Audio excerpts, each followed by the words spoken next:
13 Questions by Man Transcending. Manhood in the Digital Age.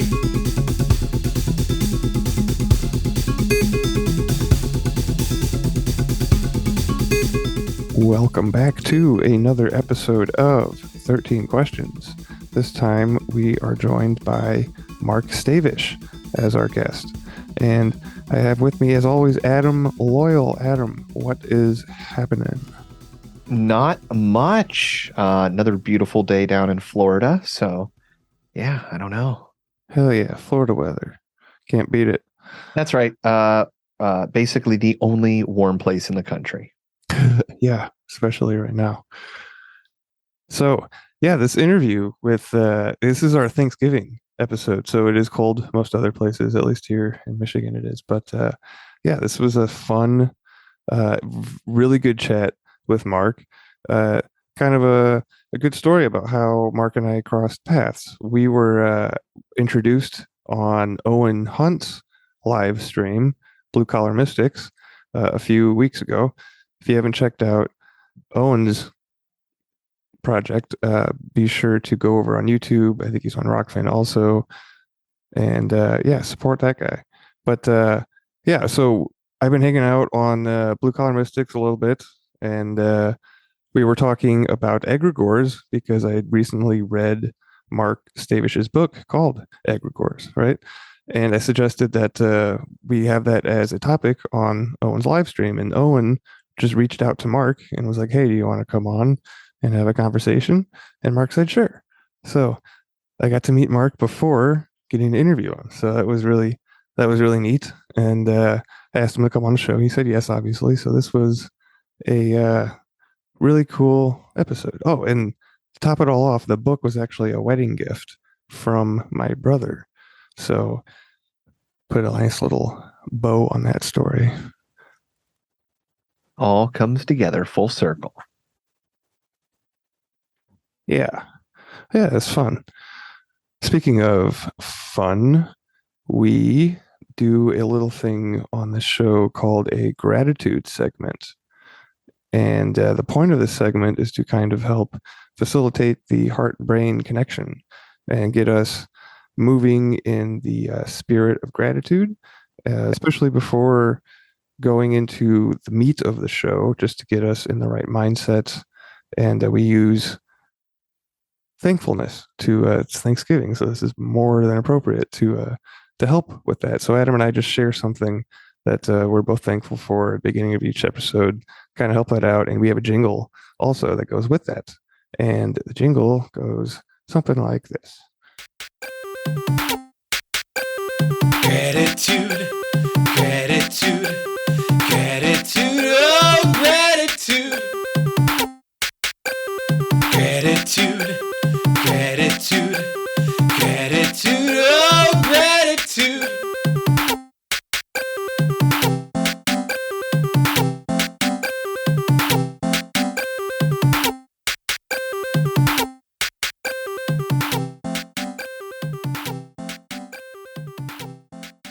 I will share first. My gratitude is kind of a special gratitude for a special episode, I think, and that is Todd Cave. We interviewed Todd a few episodes back. Todd is an online personal trainer, and he approached me and offered to help me out. So I am following a workout routine that Todd has put together for me. It is all at-home based, using resistance band as a compound body training. So there's also a little set of parallel bars involved in some of the exercises. So that's fun. It's been good, actually. Obviously, otherwise I wouldn't be talking about it. But the challenging part that I didn't see coming is the amount of food, like the amount of calories I am now required to consume, because we're tracking, the macros, the fats and the proteins and the carbs. So I'm increasing all of those, and it just seems like all I do is eat and work out and work. It's just those three and repeat the last few weeks, which I'm not complaining because I'm thankful that I have the ability to do that, and it's working, right? Like I feel a lot better. So if you haven't checked out Todd's episode, go give that a listen. And yeah, I'm sure that you'll get a good kick out of it, right? So that's my gratitude. And what did you have in mind for our Thanksgiving episode? I guess it is not. I guess it is. Yeah, not as on the nose as to food and health, but in the same line of convenience. We've been packing up at work, getting ready, loading trucks up for a big move to a new location. And within all that, I mean, it is gratitude to me is like, it's looking at the simple things within life and feeling grateful. And it's the simple things of grabbing and packing boxes, having tape, pre-made containers. Like in a world without these things, how did you do these things? Okay. So to transport something across a state, it's not just hiring a truck. It's cutting your way through the woods. It's packing the donkeys. It's building the the implements. It's having giant crates and chests and burlap, but then having to manufacture it. And it's down to just things that are so consumable that when we're done, we cut them up and throw them in a dumpster. And so I don't know, busting my ass, working super hard, but at the same time, I don't have to go, dig the well, hope for the rain, source the water. The food's still getting delivered to my house or to the work, like it's, I don't know. We live in this amazing world of just simplicity and convenience. So yeah, it could be so much stinking harder.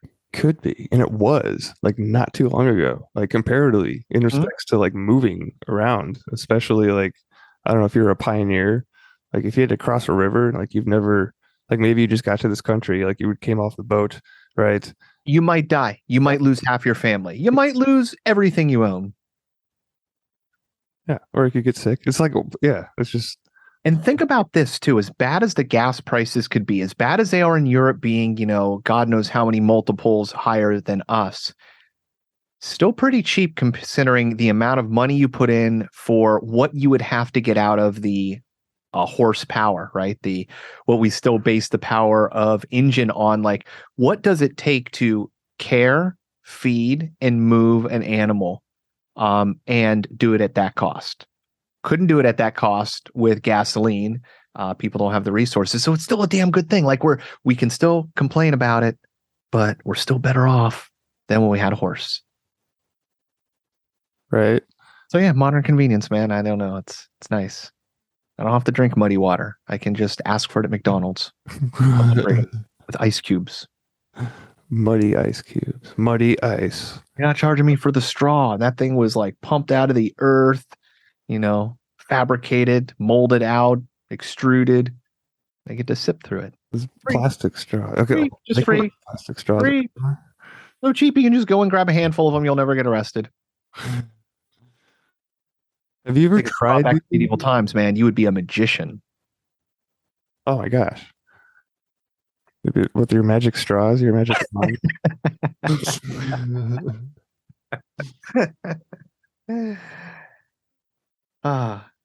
Yes, Bill, my gratitude is straws. Yeah. Convenience. Back on the convenience train. Speaking of trains, that has nothing to do with segue into what I'm about to talk about, but I thought it would be very fitting to add a stone to our gratitude jar working. We haven't done that in a few episodes, I believe. So I decided for this episode that we would add petrified wood to our gratitude jar working. And in case you are not aware of what a gratitude jar working is, that is simply something that we are offering as a show to the listeners because we are value for value. If the listener decides to support us, I will write their name in purple ink and put it in a big jar with 2 other names at this point, and a jar surrounded by a bunch of cool stones that are purple and pink. There's one blue one now, and we're going to add this petrified wood to it next, which is a stone. And I thought it would be cool to read just a little bit about like how exactly petrified wood gets to be petrified wood. Because the one I have, the specific piece I have, this has a little story behind it. So, and it gets brought up in our encyclopedia by Robert Sibbons. And Well, I gotta say, I love petrified wood. It is one of my favorite stones, and one of the coolest names. Like it's like yeah, it is. petrified, like scared to death. Like was Medusa involved? Right? Yeah.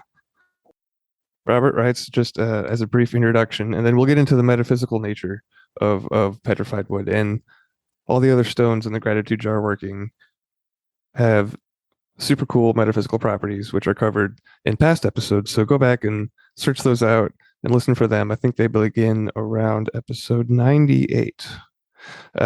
So anyway, what is the benefit of having your name in this jar? You might ask. Well, it is just simply to kind of like a boost to the what the gratitude jingle does, which is just to simply help facilitate the heart and the mind, specifically connections, and Increases your satisfaction. yeah, it's a little boostogen go-go steam. Nah, it's a little, yeah, exactly. You get to quantum entangle yourself with gratitude. Yeah. So, and since this is petrified wood, I thought it would be like a cool segue to maybe open the door to the plant kingdom, and maybe we could add some plant material to our gratitude altar. But without further ado, just a little bit background about what exactly petrified wood is and where it comes from. Robert writes, petrified wood is also called fossilized wood or agatized wood. It is a member of the quartz family, a silicon dioxide mineral with a hardness of 6.5 to 7. Contrary to popular belief, the wood has not actually become stone. Only the form of the wood remains. The organic wood substance has been replaced by silicon dioxide. Experts refer to this as pseudomorphosis of chalcedony, or jasper or opal, after wood. If wood after death is quickly covered with fine-grained sedimentary rock, this allows for petrification, which preserves a large portion of the original form of the wood. Growth rings, outer bark, and even wormholes in the wood can be preserved in the process. Most petrified wood is brown or gray, although some pieces contain yellow, black, red, or even blue or violet colors. The most spectacular petrified wood locality is near Holbrook, Arizona, which is where this particular piece is from, and it says, continuing, where fossilized tree trunks of up to 213 feet long have been found. About 200 million years ago, water deposited the tree trunks in this area, then covered it with sediment hundreds of yards thick. Eventually, some of the fossilized wood was exposed by weathering. The petrified wood of this locality is the most spectacularly colored of any in the world. And in 1962, the petrified forest was made into a national park. Other important finds exist in Egypt, Brazil, and Argentina. So I actually went to the petrified forest after I went to the CAC event, the Contact at the Cabin event that the Grammarica boys put on. What was it? It was 2 springs ago. Wicked cool. Yeah, hell yeah. Wicked cool. Not damn. Super synchronistic tie-in. Were you scared? I'm joking. Yeah, I was petrified. Actually, that particular place in Arizona, when the trees were actually trees, was located on the equator or near the equator. So allegedly, right? So the landmass had moved, like all that, like, what did it say? 200 million years. So like 200 million years ago. I believe the geologic record. Yeah, right. I'm not a conspiracy geologist. We're talking about stones on the show, right? Of course. So the metaphysical properties. I'm actually going to read from Naisha's entry, just because I prefer that a little bit over Robert's this time, which is a change. It's a switch from how we've run these before, but we can always go back and recover them, revisit them in future episodes, which we might do. But Naisha says that petrified wood is a stone of roots, beginnings in ancient knowledge. It embodies the knowledge of the old ones of the earth, the ancient trees that witnessed the earliest, most pristine days on this planet. Petrified wood assists one in connecting with and gaining knowledge from one's ancient roots. It helps one remember times when humans of all races walked in balance on the earth, gaining knowledge and wisdom from all of nature's kingdoms. It is a powerful stone for earth healers and those who wish to make the shift from consumerist consciousness to resonance with the power, beauty, and wisdom of the natural world. The shift is very much part of the process of ascension and is one of the first steps in manifesting the new age. Petrified wood allows one to access the genetic records contained within the vast library of our cells. It can help one journey into the cells and energetically, quote, read the records of the encoded DNA. This process can be used to heal energetic imbalances. To heal genetic imbalances, prevent the passing on of outmoded ancestral patterns, and reawaken one's inherent knowledge of nature and earth power. For earth magicians, petrified wood offers a gateway to the electromagnetic aura of the planet. It can assist one in grounding or completing the electromagnetic circuit with the earth, so more energy can be run through the physical body. And then just quickly, it gives a spiritual, emotional, and physical breakdown. So spiritual says that petrified wood embodies spirit in form. It is a teacher of the beauty and power of the physical realm and helps one receive and learn the lessons of being an embodied conscious spirit on the earth plane. It assists one in recognizing that the earth provides everything we need. It helps one overcome scarcity consciousness and the greed it breeds within one. Emotionally, petrified wood can help one recognize and overcome limiting emotional patterns handed down through one's ancestors. Often, these emotional patterns are created as survival tools in order to deal with situations one ancestors or parents encountered, but which are no longer appropriate. Petrified wood can help one identify which of these patterns are no longer needed, so such limitations can be cleared, freeing humanity from the destructive echoes of the past, while still keeping the ancient wisdom that can help us return to balance. And lastly, physical. Petrified wood is a wonderful support for all types of physical healing. It is particularly good for balancing the liver and gallbladder.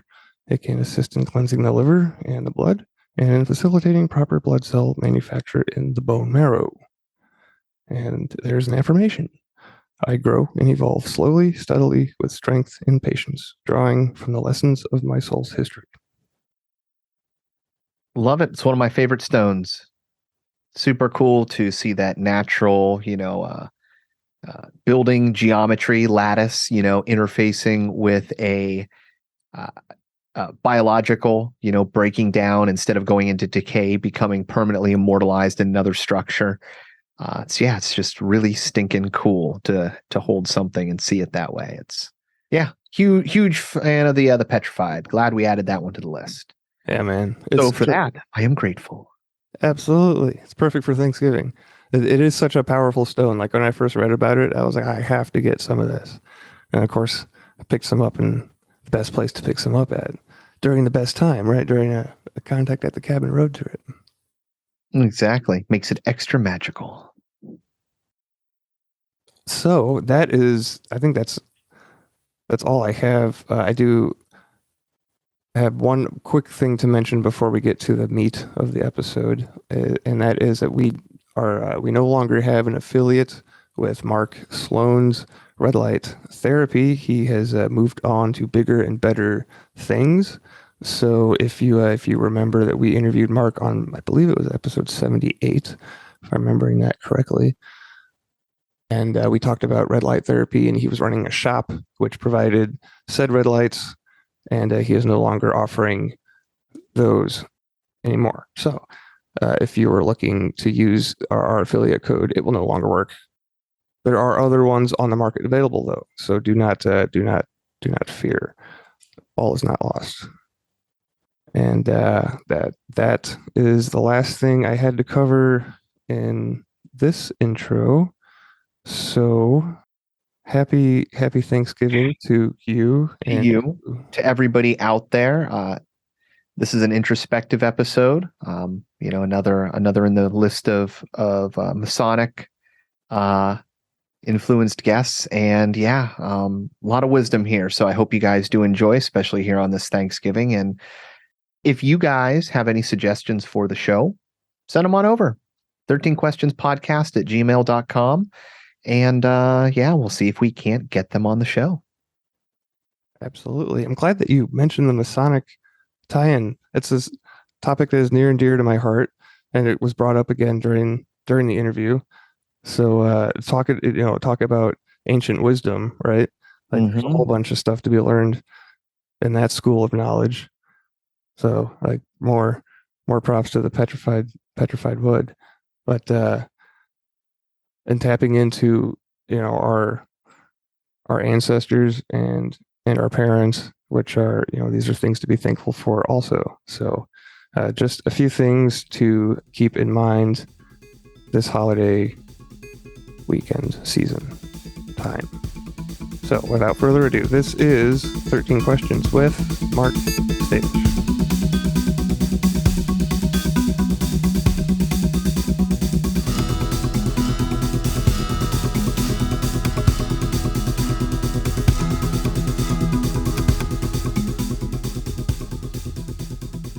Alrighty then. Well, question number 1 then is, what does it mean to be a man in today's world? Well, that's the big question, isn't it? I mean, as the father of 2 teenage sons, well, not teenage, one's 19, one's 22, but sons, watch them go through high school and college, and watching their friends very closely. The idea of manhood and manliness is terribly conflicted.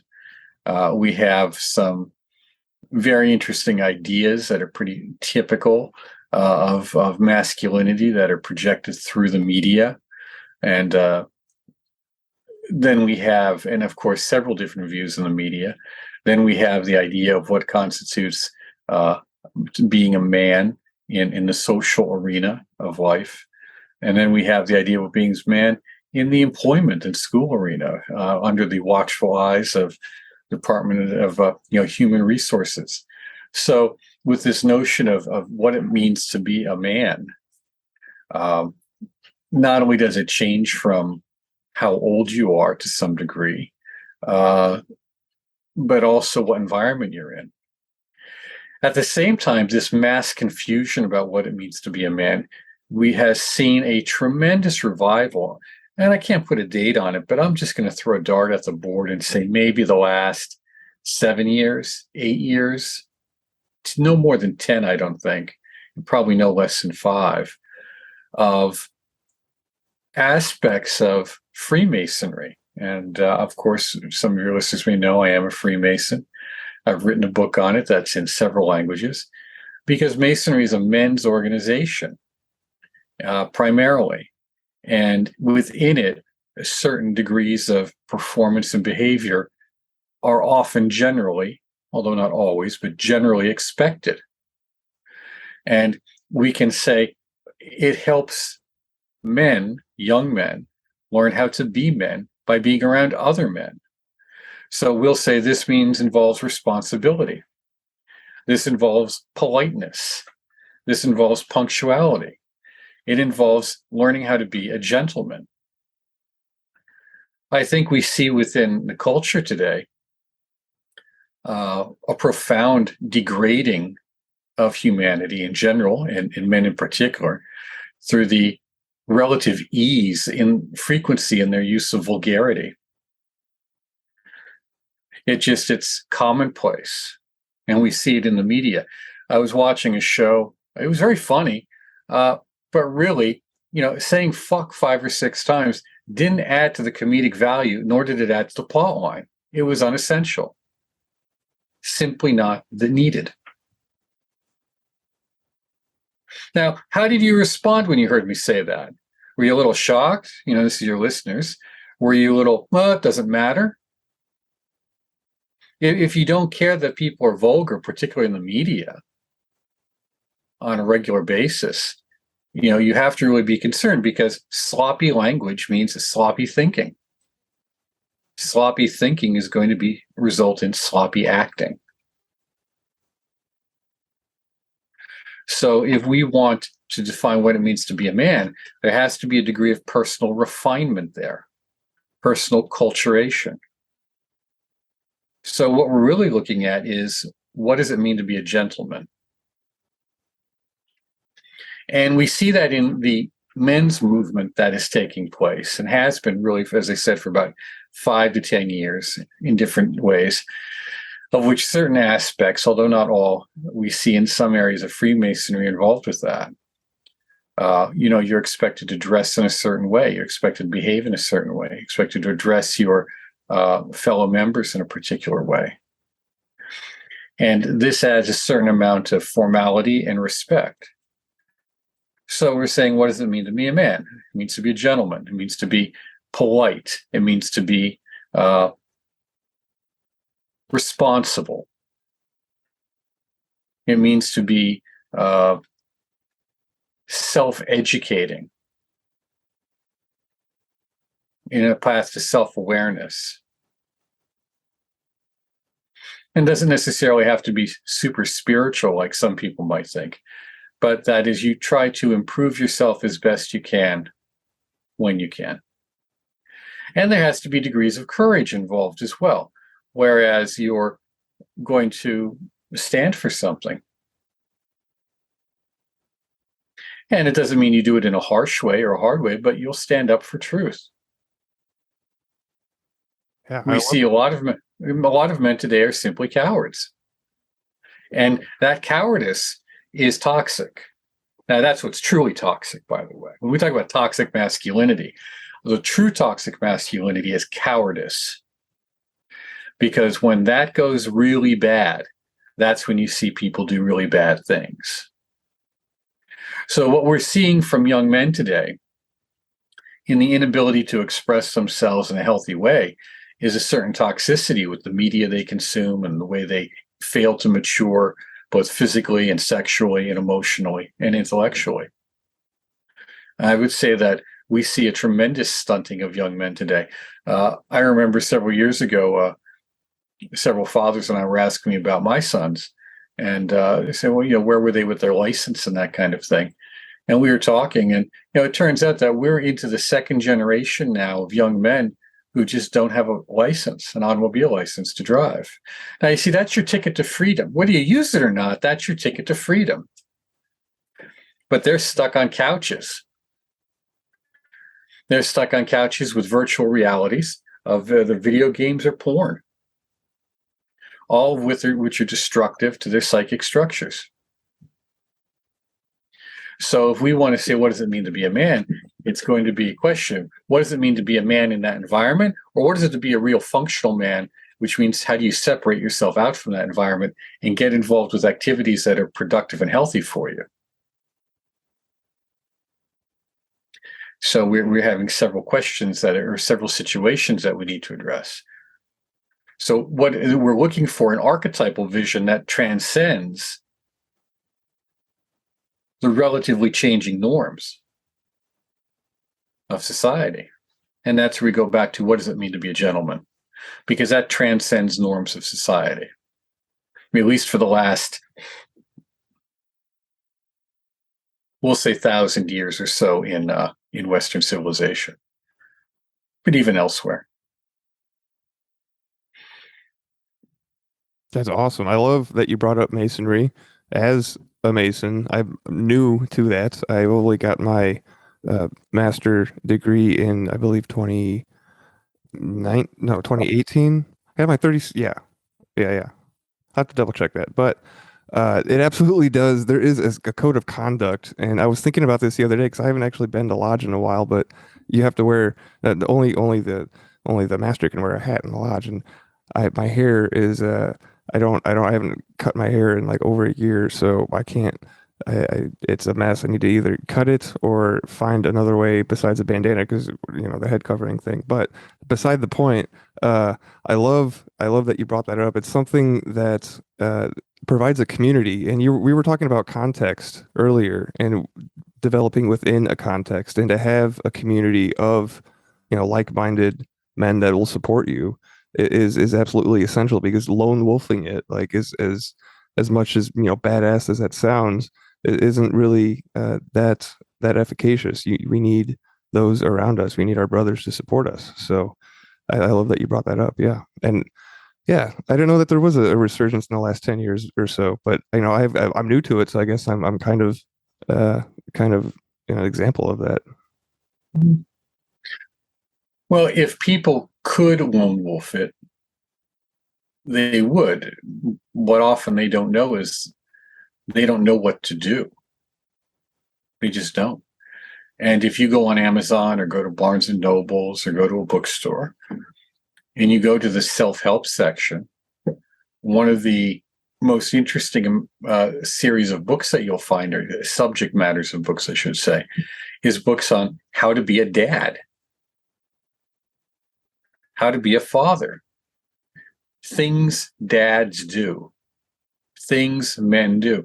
Well, yeah, this was just typical stuff. How to tie a tie, how to jump your car when the battery's dead, how to change a flat. These are real, tangible things in the world.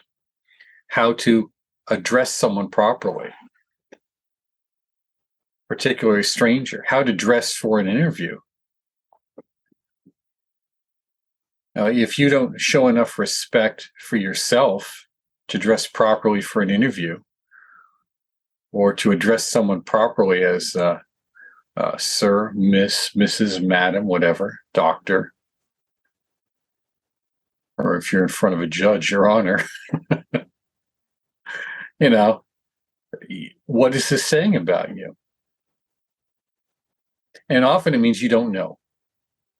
But people will only give you so much slack after a point in your life that you don't know. By the time you're 22, you're supposed to start to know, if you don't already.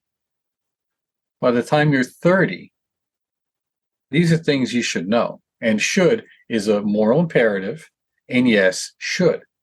Because unless you're engaging with a very narrow range of people in your day-to-day life, which of course is going to inhibit your entire life, the arc of your life, you need to know how to deal with people and how to address them, how to carry on conversations, small talk with strangers. My son was, he was surprised to see that in one night out, I had not only spoken to another author, which was easy because he was an author signing books, and we exchanged some information there for something, but also was talking to someone in the coffee aisle of a discount store, and we were exchanging information, and he was telling me the ins and outs of the furniture business, particularly the higher end.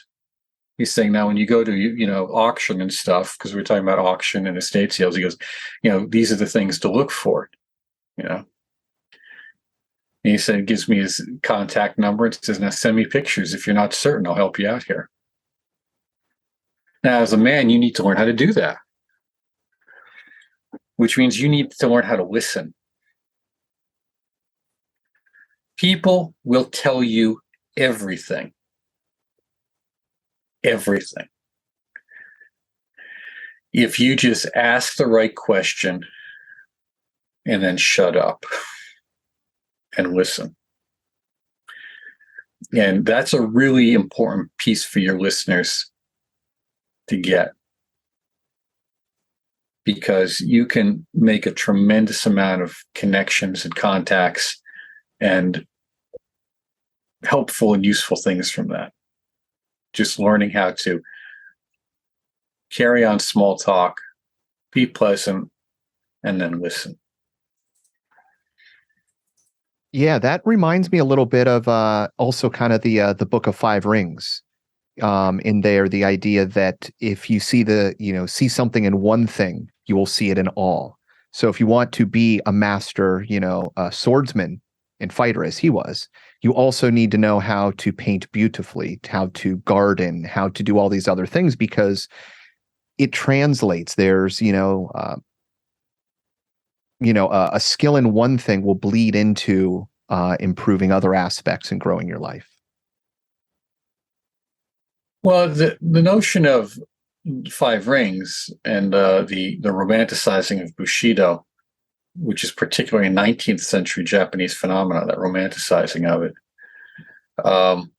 is important to recognize that the functional purpose of the warrior was to fight and kill, and if need be, die for their lord. There was a tremendous amount of extreme precision in what they did on a daily basis. And the ability to take that extreme precision and transfer it to other areas is really what we're talking about. So if you are training very hard, and hard isn't the word, with extreme focus is really what we mean. If you're training tirelessly with extreme focus in a particular area, you can make the effort to take that same mental skill, which is training and focus, and apply it in other areas. I think with martial arts, particularly in a true martial environment, that is most easily visible because life and death is at stake. However, be clear that even in the Japanese manuals, there's one in particular, the name escapes me, a friend of mine sent it to me a few months ago. It's a short book. It was saying that while the samurai should become skilled in meditation, they should not become too skilled in it. They should not, nothing they do should take away from their principal task, which was to fight. So that's really what they were concerned with. But again, precision. If you have that precision in one area of your life, you can apply it to other areas. And a simple way to do that is to everyone talks about mindfulness these days, mindfulness training. That just means being aware of what you're doing. So when you're cleaning your dishes, be very mindful of the cleaning of your dish, the cleaning of your fork. And then apply that to everything else you do. You'll notice how mentally exhausting it is. It's very demanding. But if you keep up at it, you get a greater clarity, a greater awareness comes with it. Things don't escape you as easily. You're more aware.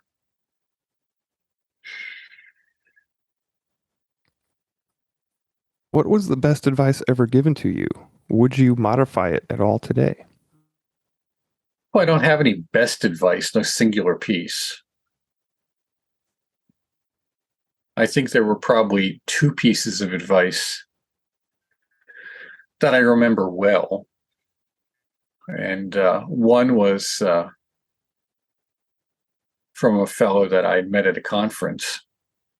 And he had said, always learn 2 things. Learn a skill. Be good at something. And then, of course, have information. So the maybe way of translating that might be it's really nice that you have your PhD in philosophy or English, but could I have some extra whipped cream on that? So, the extra whipped cream is the skill. Maybe not the one you expected or thought you'd need, but in order to avoid being in that situation, you need to have a degree of practicality with what you do. And it doesn't mean you default to practicality, but you recognize the necessity. I know people who are very successful in very competitive and demanding careers in the arts. Want to be specific here, in the arts. And to make a living off being a writer, a musician, an artist is incredibly difficult, and they've done it. And it requires a great deal of precision and focus, like we talked about just a few seconds ago, but also a high degree of technical skill. That's what I've noticed about them. They're extremely good technically, and they're able to transfer that technical precision to other areas of their life. So as Adam asked, you see how we're coming full circle again. Maybe not every area, but more areas than most people that I've met. So the other was a Frenchman who said, cherchez la femme, find the woman.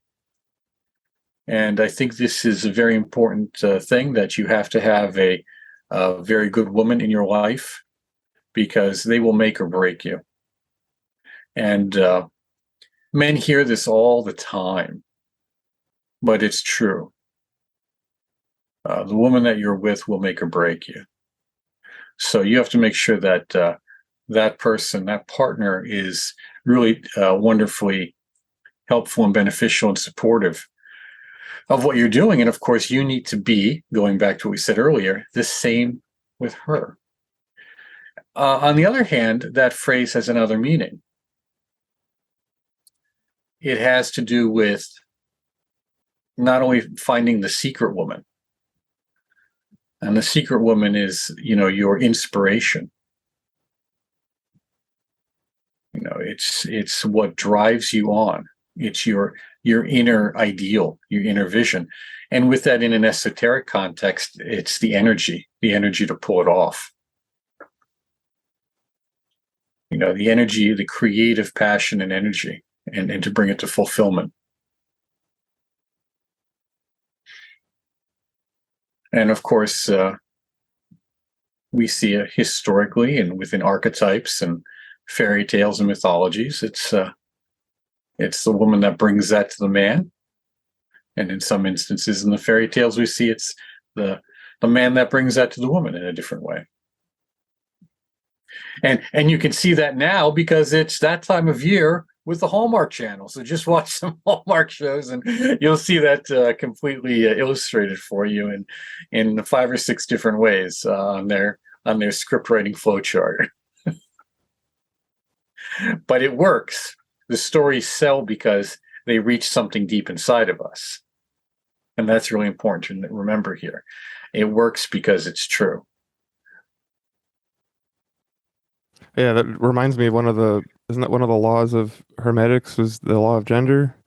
And one completes the other. And I know that we try to pay homage to the female energy here on the show. We have one question dealing with what you admire in women, but it's not really something that's too much touched on, just because of the nature of the topic of what we're talking about. But absolutely, I couldn't agree with you more. It's I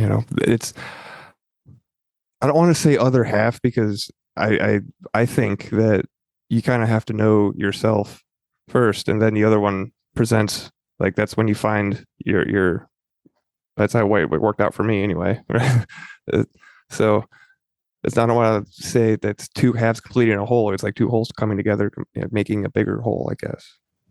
But, well, yeah, either way that you look at it, it's fine, because you have to begin to match up with each other, and you can't be there to fix someone.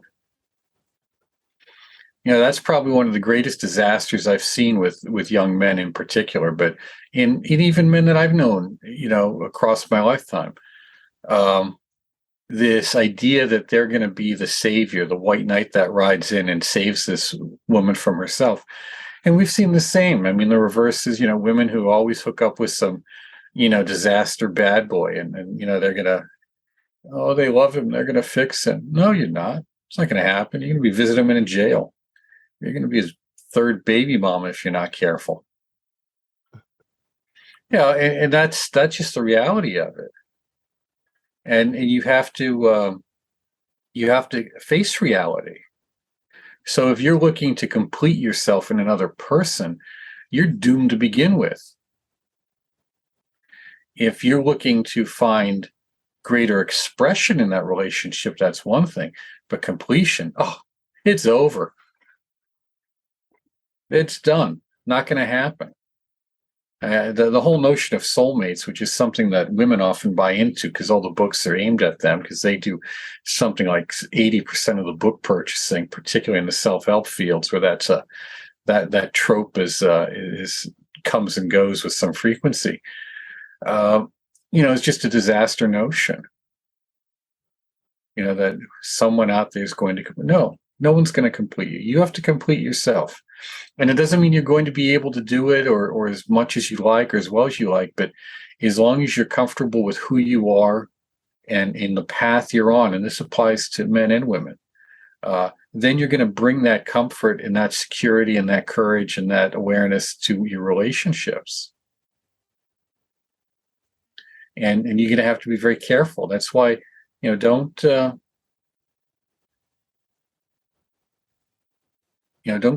quickly jump into relationships. Take time to get to know people. And that's tough, in the 20s, teens and 20s, and even early 30s when hormones are at their, well, at least in the first half of the 20s when hormones are at their height. That's when people just make a lot of bad decisions, but it affects them for their lifetime. So you have to take your time and find the partner that is really beneficial for you, but in turn, who you're really beneficial for. So always ask, that's the real question to ask, is this relationship good for me? Okay, why? And this can apply to friendship as well, or family. Okay, am I good for this person? What do I bring to them? Which was the other part of what this person had said when they said, fine, those, what are you bringing to the table?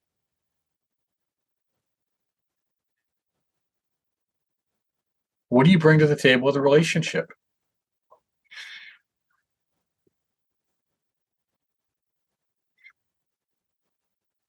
That's it. And how well you can answer that question is going to define how well you know yourself. You've got to find your better half. You're not going to find your better half if you don't know what you're bringing to the table, what that half may look like, because you don't know what you're missing or what your strengths and weaknesses are. You got, what do I bring to this potential relationship? And that was funny too. And I remember when that was brought up, because it was a very specific situation. We were in a living room, and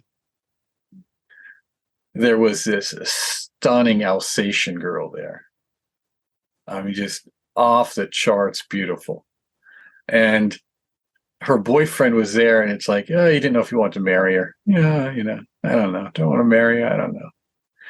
And like my friend was saying to him, I was like, yeah, first of all, this guy's crazy. Okay. But the reality is, she doesn't need him. She doesn't need him at all. To say there's 100 guys lined up would not be an exaggeration. So if you want that relationship with her, what do you bring to the table? And what you bring is going to define what that relationship is. Because and I say a real relationship because, do you want to be, what depends, what's the death sentence to be just friends? I'll be our friend, Okay. Or do you want to be friends with benefits? Okay, well, what's that saying about the relationship? There really isn't one. Just a little better than being a friend, but really it's not nothing for the long term or long haul, if that's what you're after. So if you're looking for anything, you have to look at it. What are my strengths and weaknesses as a person? Take that personal inventory. Work on yourself to get those weaknesses less weak and more strong. Yeah. And then know that you bring that to every relationship you're engaged with, personal and professionally. And know what and then you begin to know what your value is. most young men today don't know what their value is.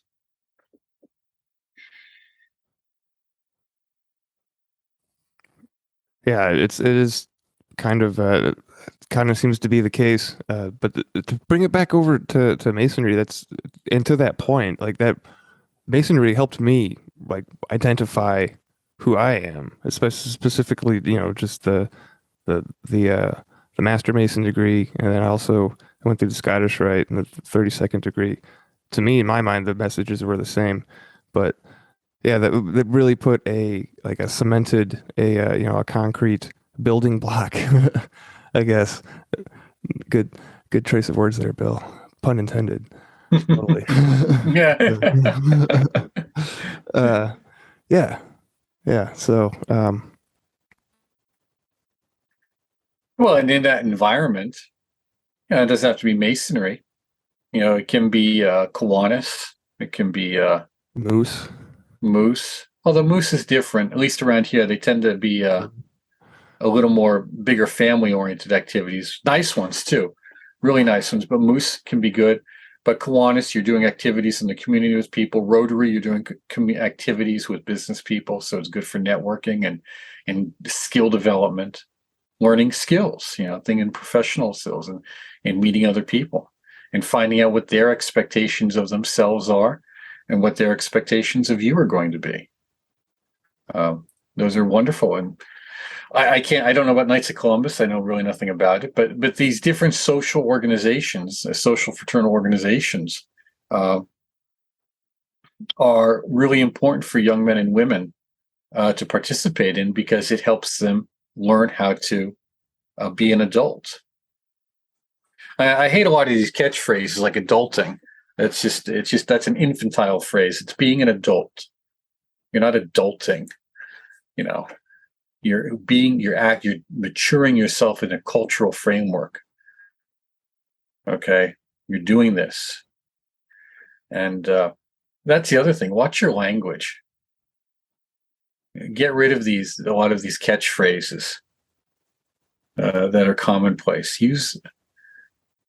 Use mature language, or at least more precise language. Precision in language is very important because it means precision in thought, which leads to precision in action. And people notice that. If you are communicating in a very vague way, well, people either think you're hiding something or you simply don't know. So how you learn to communicate is how you learn to dress, how you learn to stand, how you learn to communicate, make eye contact. These things are so important, but we pretend they're not anymore. But really what they are is they're the way we immediately judge someone. We make those first impressions and first assessments, and often they're accurate, at least within the framework of maybe what you're looking for. Yeah. And I say this because I've watched a lot of situations, again, with young men, when I'd have to supervise different things with my kids, and I always jokingly say, who are the ones the girls are after? It's always the alpha male. Now, how we define and sharpen our alpha nature is going to be, or alphaness. Alpha nature actually refers to our enlightened state of Buddhahood, but our alphaness in this world, our alpha persona, how we sharpen that and create that so that we're confident in ourselves and who we are, is really what people are going to respond to. And really, respond isn't the word. They're going to react. It's going to be almost instantaneous.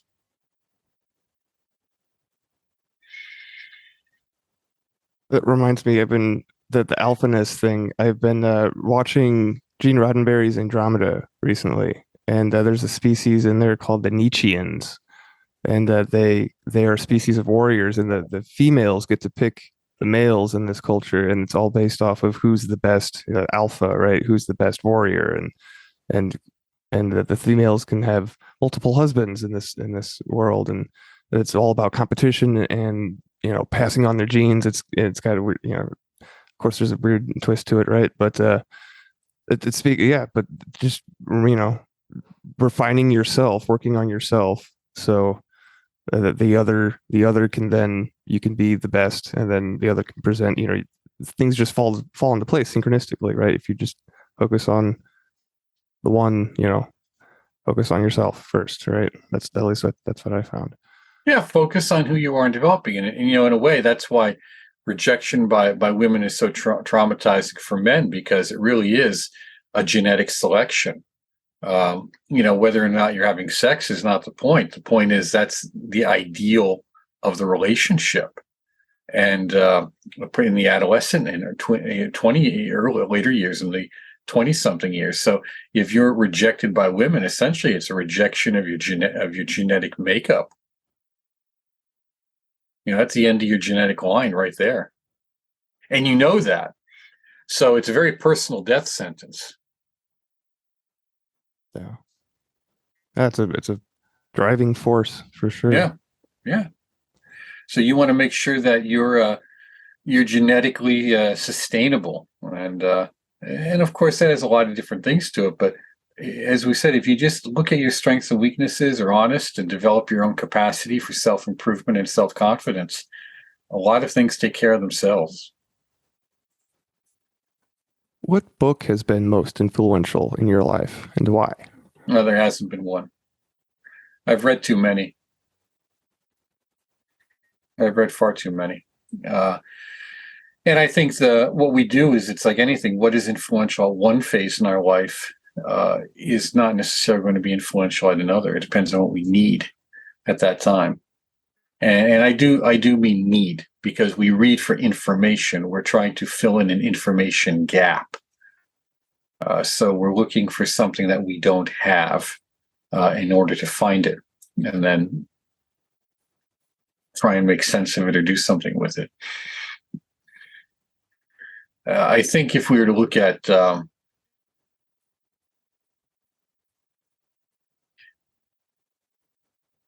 different books that have been influential, it would be because of not necessarily the book itself, but what was the impact of that book.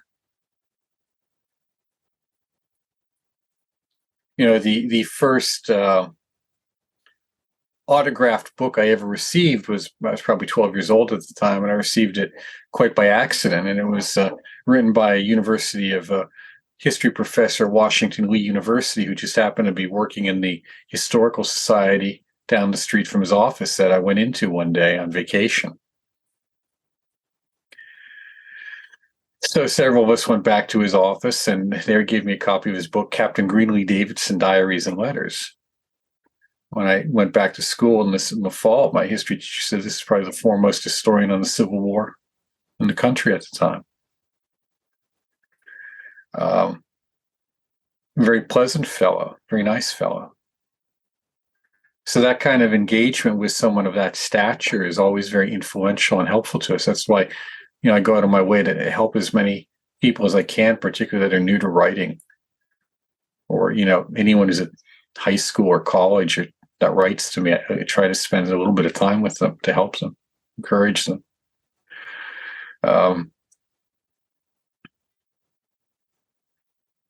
Another book that might have been influential indirectly might have been Arctos, kind of a niche book written by Jocelyn Godwin. Well, why? Because he presented it to me at our first meeting in upstate New York, at Ithaca University. And not Ithaca, that's Ithaca College. It's the university at Ithaca, where my wife was attending at the time, Cornell University. And we developed a wonderful relationship, a friendship, as a result of that continues to this day. And just sent him an email yesterday saying we've got to get together to catch up. So when we look at books in terms of what is influential, it may not necessarily be that which is philosophically. I'm looking at a book on what is it called?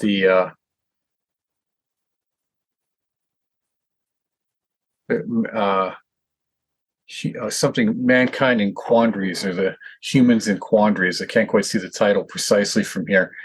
And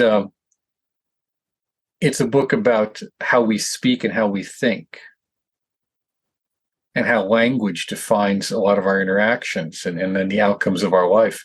And there's some very practical advice. Probably the most practical advice I ever read was in the introduction to it. Mankind in Quandaries, I think it is. It was, you don't solve a problem by going to extremes, personalizing it, or emotionalizing it.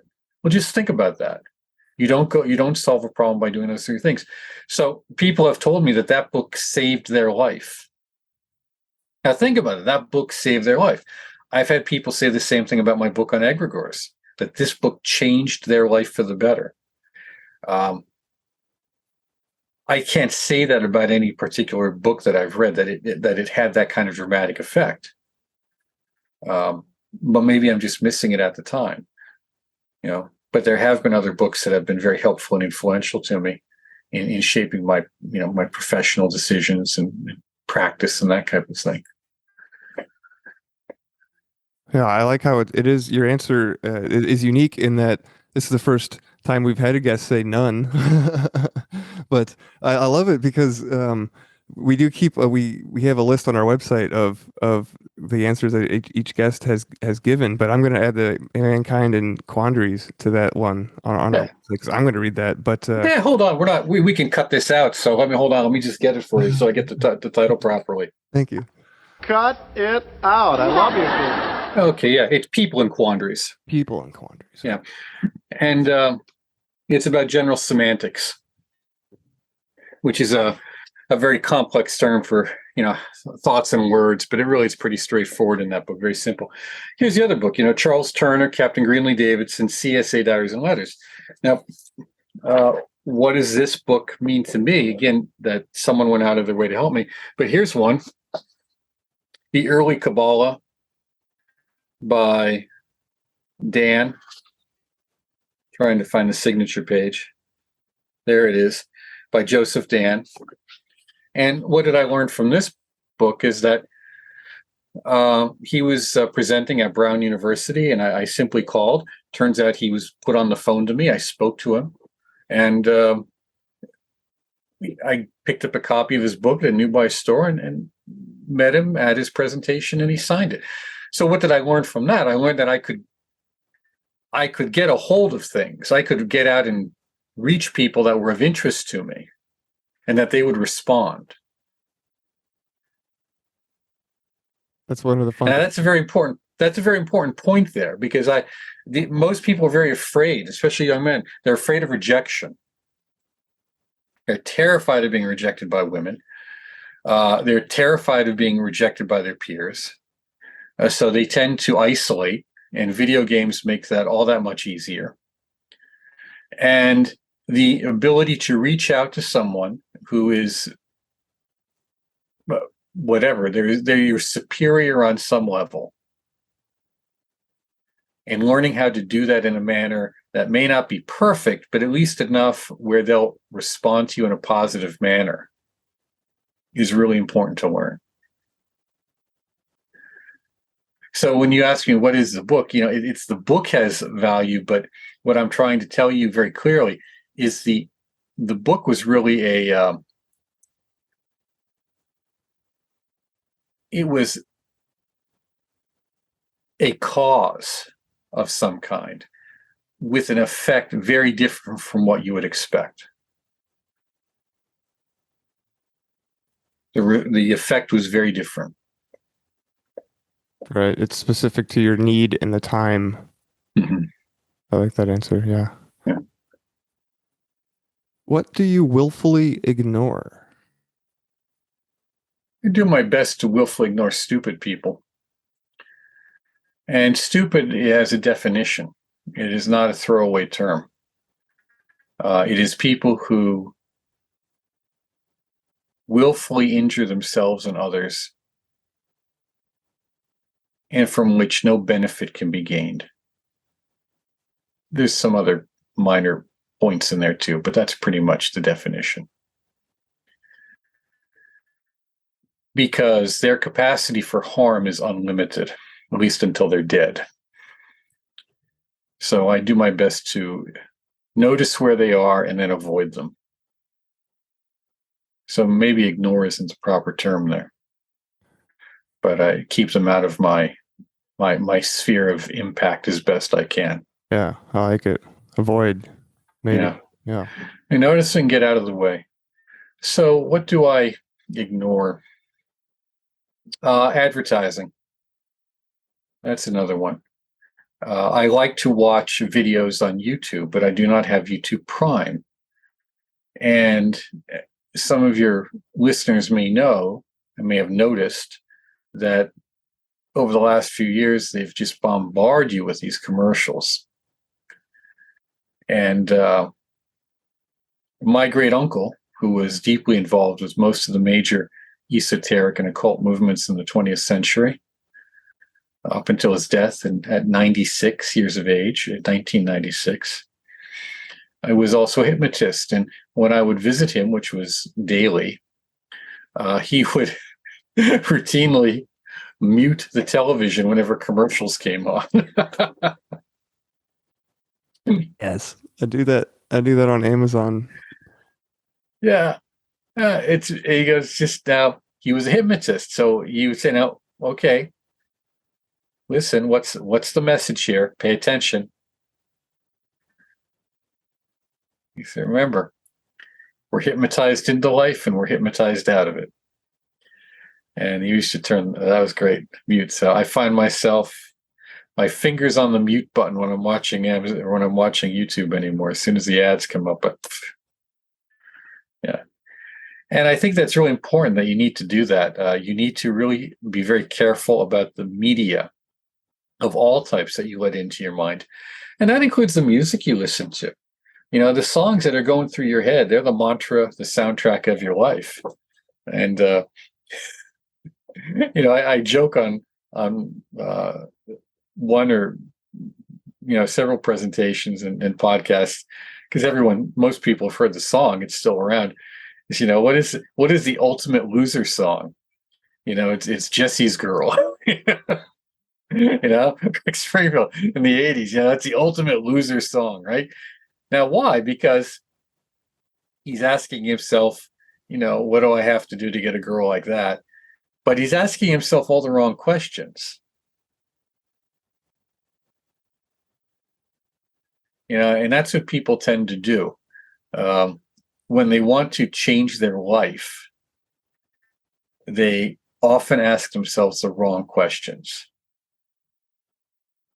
You know, so you have to start slowly with your self-analysis, your self-inventory, your personal inventory.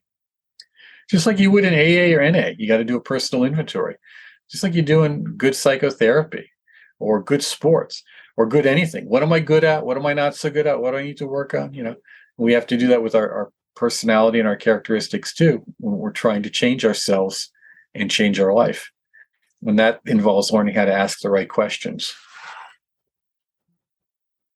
And providing space for allowing that to happen too. So it's easier to get that done when you're not filled with, you know, the jingle ads for, you know, you name it. Except we do have a jingle that we use on our show, but it is to encourage gratitude. So definitely get that one stuck in your head. Oh yeah, hey, listen, it's not that they're all negative. You know, that's the point. When you pick the ones that are really healthy for you, then you get in the right frame of mind for whatever you want to do, or just, you know, stay in the good frame of mind during times that maybe they're not so great for you.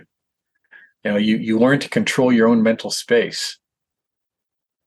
Yeah, And mantras work, so pick the mantra. That's it. You got it. Pick the mantra that you want for your life. You know, people talk about Tantra and the Tantras and all of this, but, you know, when you look at Vajrayana Tantra, when you look at esotericism, you know, ritual magic in particular, or the theurgy, if you come across real theurgic work, essentially that's a self-heroism. It is a heroic way of living. And you see that in the classics, it's referred to the heroes. You know, you are among the heroes because you're constantly striving to be more, to express more, to do more. You overcome your fears, you overcome your pains, you overcome all this stuff. And You're really become, whether we say it's a master of your destiny or what, however you want to look at it, it's up to you. But what it means is you've taken responsibility and control of your life to the best of your capacity. And that's what makes you a hero. You don't give up. But you don't get stupid either. You adapt. You learn. You learn and you modify and you adapt. What rule do you have for yourself that you never break, and why do you think that it's important?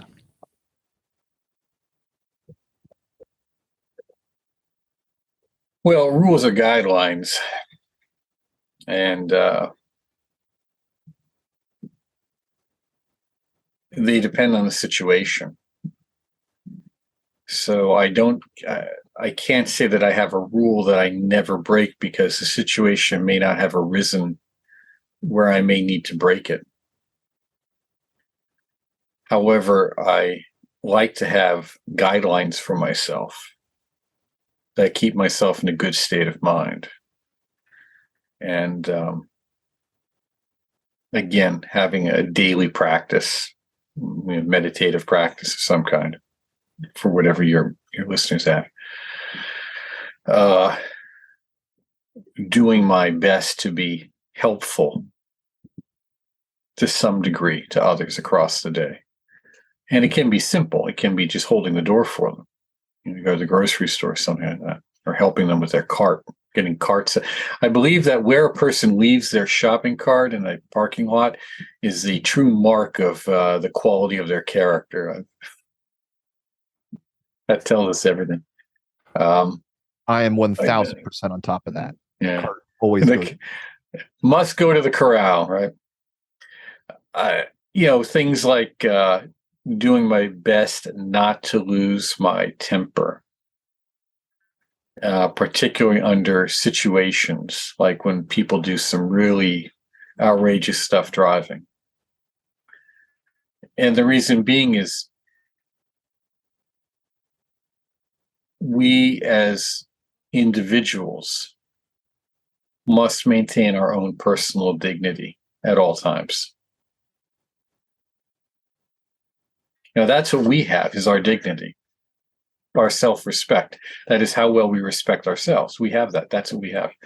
And how do we maintain our dignity? Well, by, in that case, by not losing it when someone cuts you off.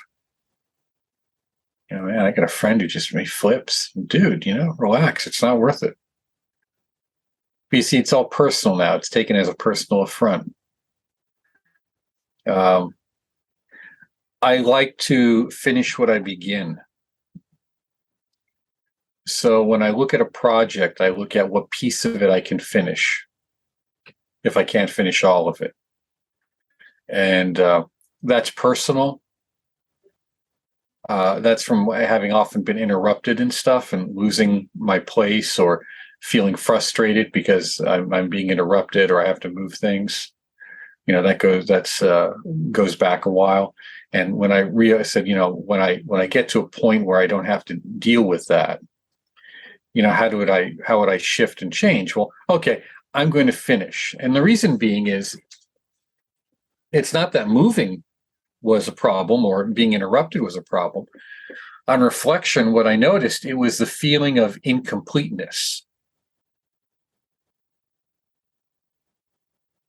That it was not quite a feeling of failure, but it was a feeling of frustration that I didn't complete X before I had to whatever, or I have to do later. So when I start something, I like to finish it. So I manage projects in small pieces, which is very beneficial because it's always easier to manage a big project in small pieces.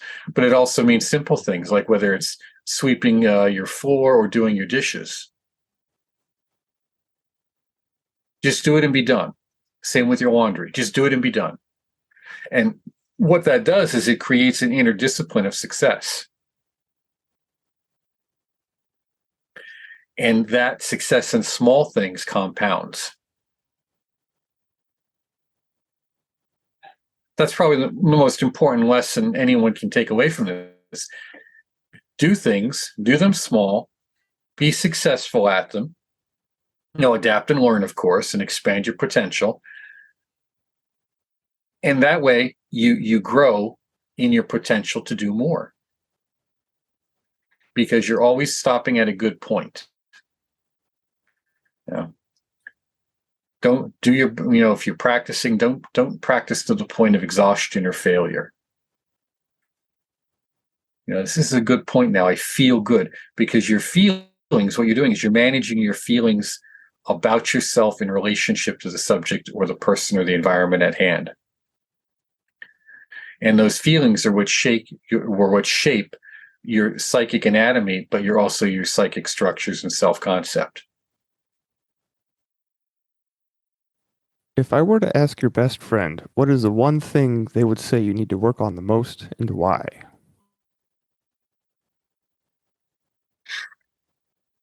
Don't know who would be my best friend there. I think it depends on who you ask, because my relationship with people is very different.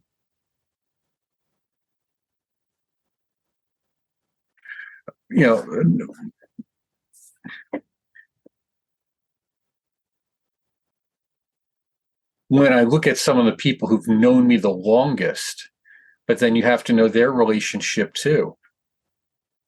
Why is it that they may feel the way they do? What is their life like?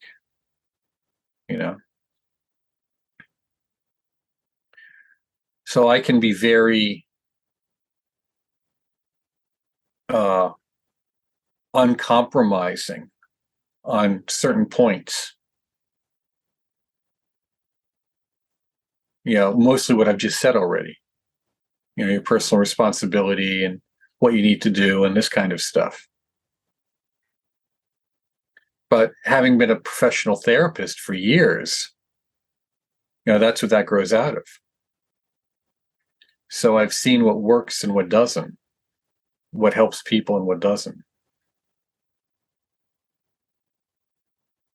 So you'd have to really ask them. Yeah, it's specific on the time and the place, and like again, the book question. It's as a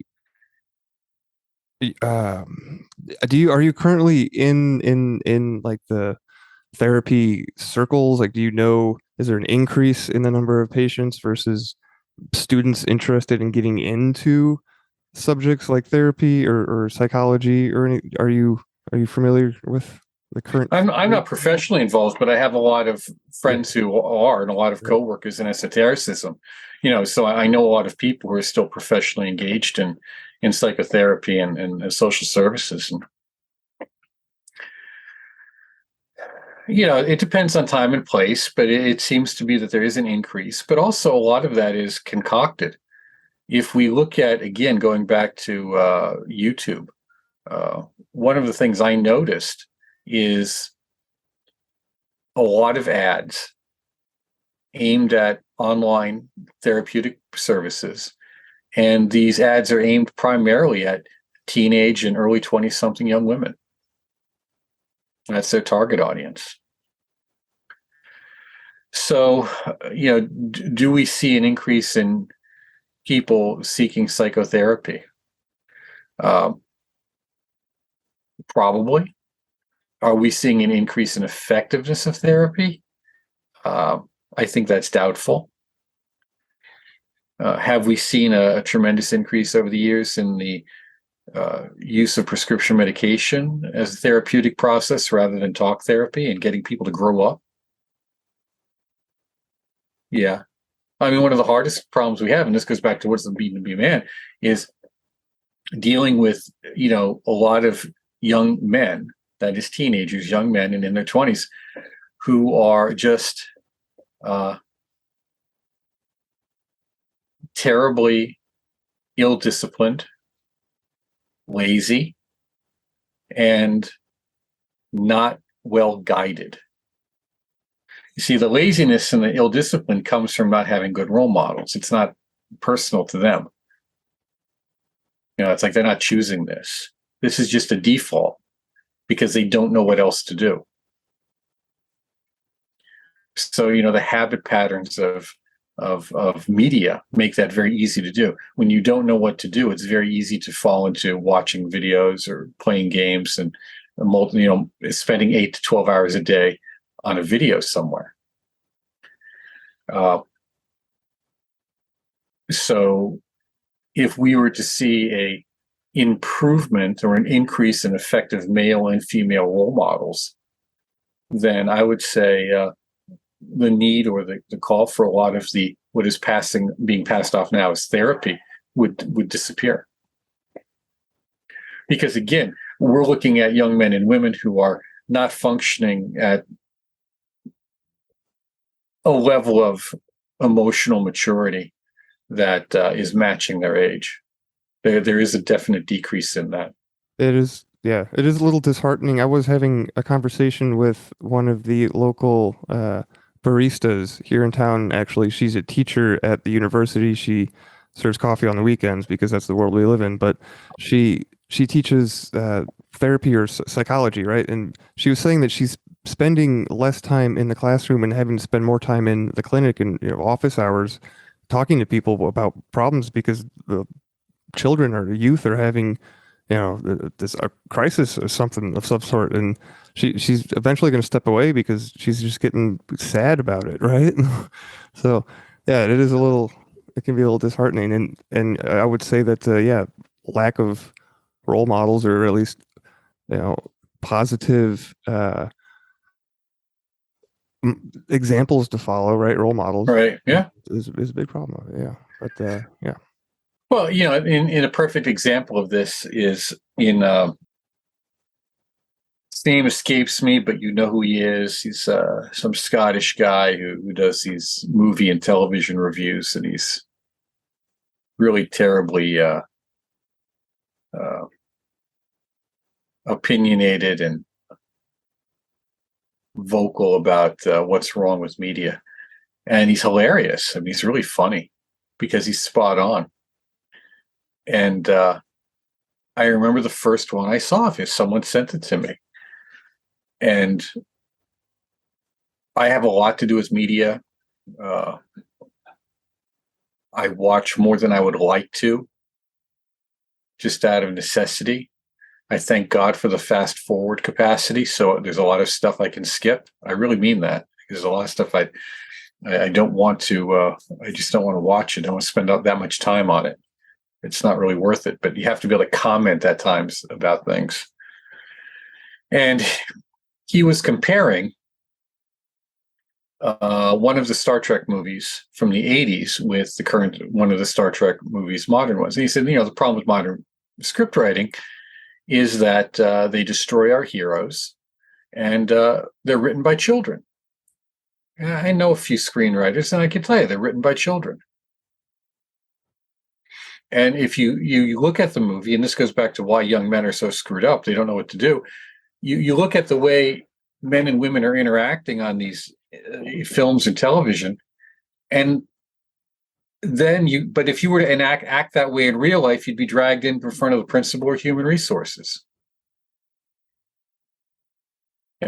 So in the modern Star Trek movie, all they're talking about is, well, first of all, the way they're interacting is like teenage banter. They're not talking like professionals to professionals.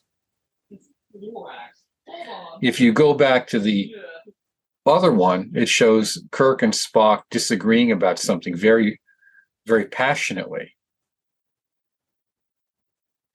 But they're professionals and they're friends. That's the way, and that's what we said. This is the way adults solve problems.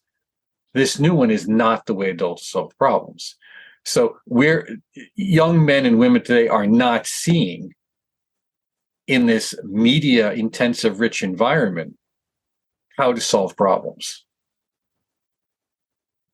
So going back to people in quandaries, you can notice it. It's emotionalized.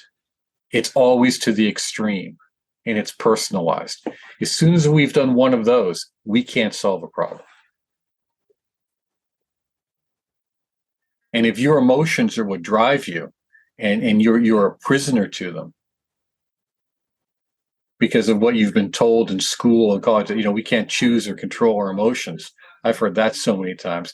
Well, maybe you can't necessarily control it, but you can control the way you respond to it. You can learn to get space from your own feelings so that they don't overwhelm you.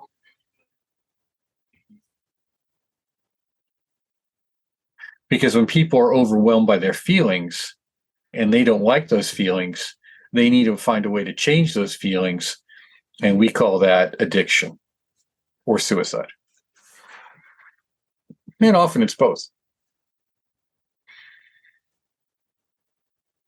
That was one of the main takeaways, the realizing that we can still choose about how we respond to our emotions. That is one of the main takeaways I took away from Stoicism. And I think that seems like it's been like gaining in popularity recently.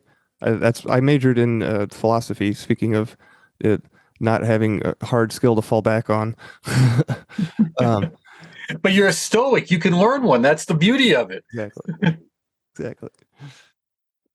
Stoicism. Had this conversation last night. We're going to be doing at the Institute for Hermetic Studies, we're going to be doing a class on theurgy. And Stoicism is very important because it has essentially many of the same fundamental premises that you see in Theravada Buddhism, or in the yogas, in 8-limb yoga, we call royal yoga, Patanjali's yogas. You have to learn those fundamental ways of distancing without suppressing or repressing, observing and distancing yourself from your responses, which is at first is a reaction. And then when it no longer is a reaction and you're able to choose, then it becomes a response to the phenomena that's going on inside of you as well as around you. That can be kind of challenging for people who are empathic or are kind of like sponges. It can be a challenge if you're not aware of the people call themselves empathic. That's nonsense. A true empath is very rare. What you're seeing is people who are just overly emotional and have not developed adequate boundaries. In a sense, they have not matured emotionally to know what to accept, know what to bring in and what to leave out, or what to do. As a counselor, you have to be empathic, but you don't get overwhelmed by the homicidal ideations of the people you're in the room with, or the suicidal ideations, or the grief. But you have to have a sense of it, which means a connection. There's no wall there between you. You have to be able to do the dance. People are saying they're empathic. It's just an excuse for being overly emotional. You need to learn to train that and use it effectively. Otherwise, it's a disaster. A real empath is very rare. But if you really think you're an empath, you're finding yourself overwhelmed by these feelings. Well, that's one aspect of who you are. There are many, many other aspects or facets to your potential personality, to your potential capacity. Now, learning how to deal with that. What do I do with this information? What do I do with it? Because this feeling, this is an information aspect going on. What do I do with this? What they're overwhelmed with is the reality that maybe there's nothing they can do about it. They're being overwhelmed by the realities of life, or at least the sea of what that aspect of life, not the totality of it, but that aspect of life. My friend did a funny story about that. So then that would speak to like a struggle with control then? Like if you're not able to do anything about a situation, I guess the way around that would be surrender, like perceiving versus identifying with, maybe, right? Does that make sense? Correct. Yeah. Correct. Because look, we all face fundamental existential crises.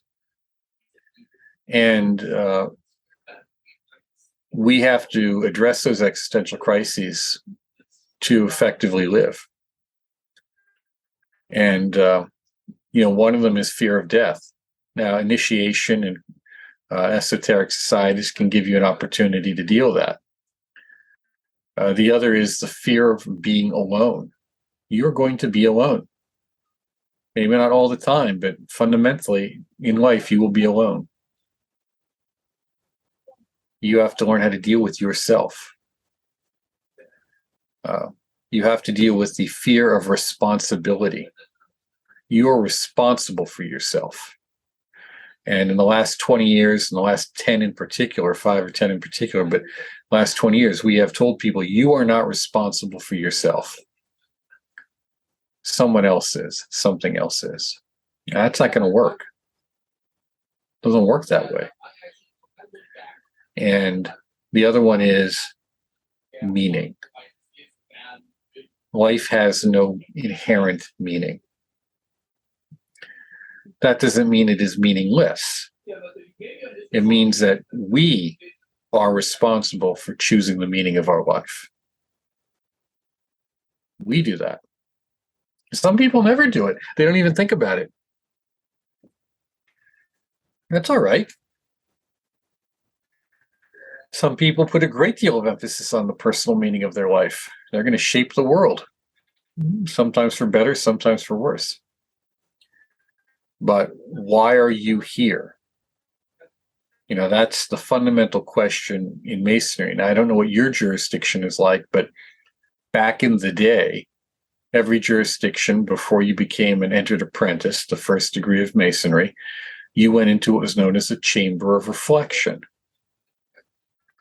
And this is easy to find. People can see this. There's beautiful illustrations of it online or in books, so it's no great secret. And in that chamber, you had to reflect on your mortality and answer one question. Why are you here? Why do you want to join this group? And that was at a time when, being a Mason was a death sentence. The Inquisition, last prisoner was Cagliostro. Late 19th century. Late 18th century. And Napoleon sent a rescue mission after him. So why are you here is also why are you here on this lodge tonight instead of doing something else? Why are you in this world? What are you doing here in this place? You only have so much time on the planet. Why are you here? See, you have to answer that question for meaning. Now, fortunately, Masonry asks it of you. Many people are never asked, or they are and they blow it off. They ignore it because it's too difficult. The unfortunate thing is they always have something to go to distract them, whether it's friends who are equally distracted, a bar to go to, games to watch, movies, or just to sit down on the sofa at night and watch television or Netflix or streaming services or what have you until they're dead. And that can be very traumatic for people who you're calling empathic because they recognize that life has a certain potential. Life has a potential. There's energy there. There's energy there. Why are these people wasting it? Why are they wasting it? And realizing that you can't really do much for that person. At least you can only do for someone to the degree that you've done for yourself. So when you find meaning in your life and you act that in a healthy and positive way, that becomes a beacon or an example for others. And then that empathy gets the ability to recognize, say, you know what? Ooh, that's a person I can help. That one, I'd like to, but I can't. I have several clients, and I've said to them, because they're young men, and I said, well, you know why I help you? Well, two reasons. One is you asked, but the other is because you're going to do it and make a difference. I don't know what that difference is, but you have the capacity to reach a lot of people and impact them in a positive way. That's why I help you.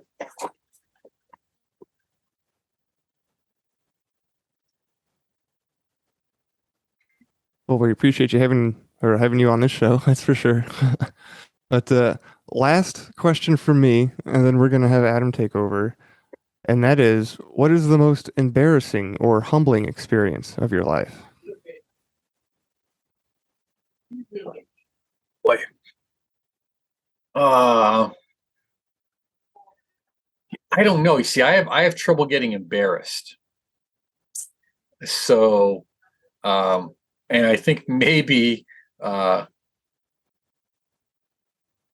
that comes about from having to respond quickly to situations. So, I would say one time I was giving a final for some students, and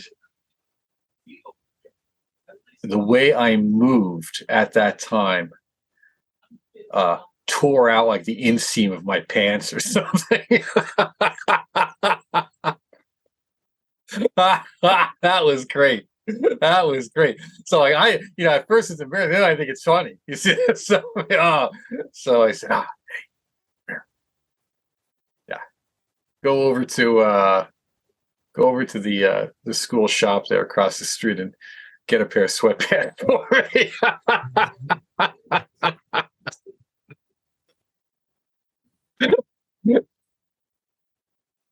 That's good stuff, Maybe that's a difference. See, like guys do that and they think it's funny. Yeah. I'm trying to think of something else. What else would be embarrassing? I don't know. I know whatever it is. Somehow at the end, I probably thought it was funny. So Yeah, I mean, that's one of the silver linings to a lot of these experiences is being able to go back and like laugh at them after the fact, right? Yeah.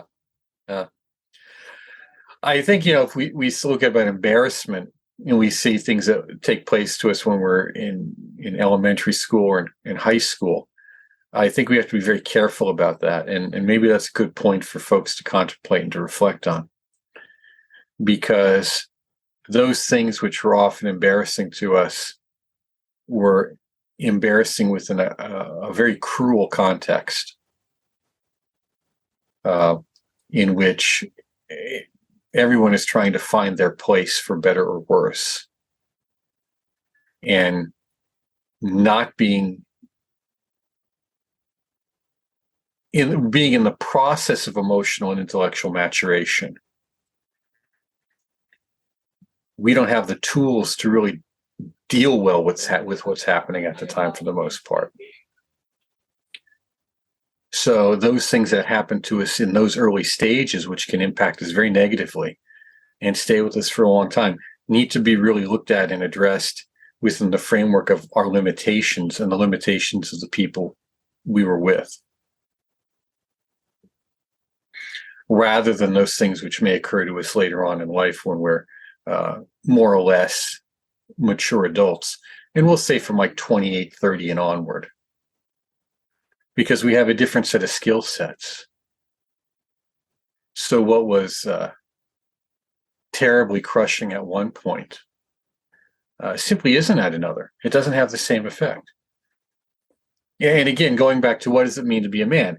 So to being rejected when you ask a girl out or to dance doesn't have the same impact, when you're 30 or 40, or even, or 25 for the most part, but at least really 20, 30 or 35 or 40, as it does when you're 14, 15, 16. So those things which, embarrass us and why and the when and the how, we really need to take time and look at those and reframe them in the framework that they need to be understood in. Because those emotional traumas form knots in our psyche, and those knots really need to be, a lot of energy is tied up in them. A tremendous amount of energy is tied up in them. And we need to access that energy, let it go, let ourselves relax, let ourselves be comfortable with who we are. Yeah. And ideally, you should be comfortable doing anything at any time, anywhere. It doesn't bother you. It's not because you're comfortable with who you are. So if you were to, walk down the street naked, you'd be okay with that. I'm not saying you should. Either the weather might not be good and the gnats might be biting, and maybe the neighbors don't want to see that, but your ability to be relaxed with who you are is one of the litmus tests we use for personal maturity and growth. So when we see someone who's very uncomfortable physically and emotionally with who they are, that's when the empath can look at them and, if possible, and has enough maturity on their own, that's someone you can help, maybe befriend. But, then it's a process, and you have to be willing to engage in that process and understand what that means. And that's where these groups come in. Like if you're in, Rotary or Kiwanis or Masonry, you're dealing with a lot of other people, and they can help you mature.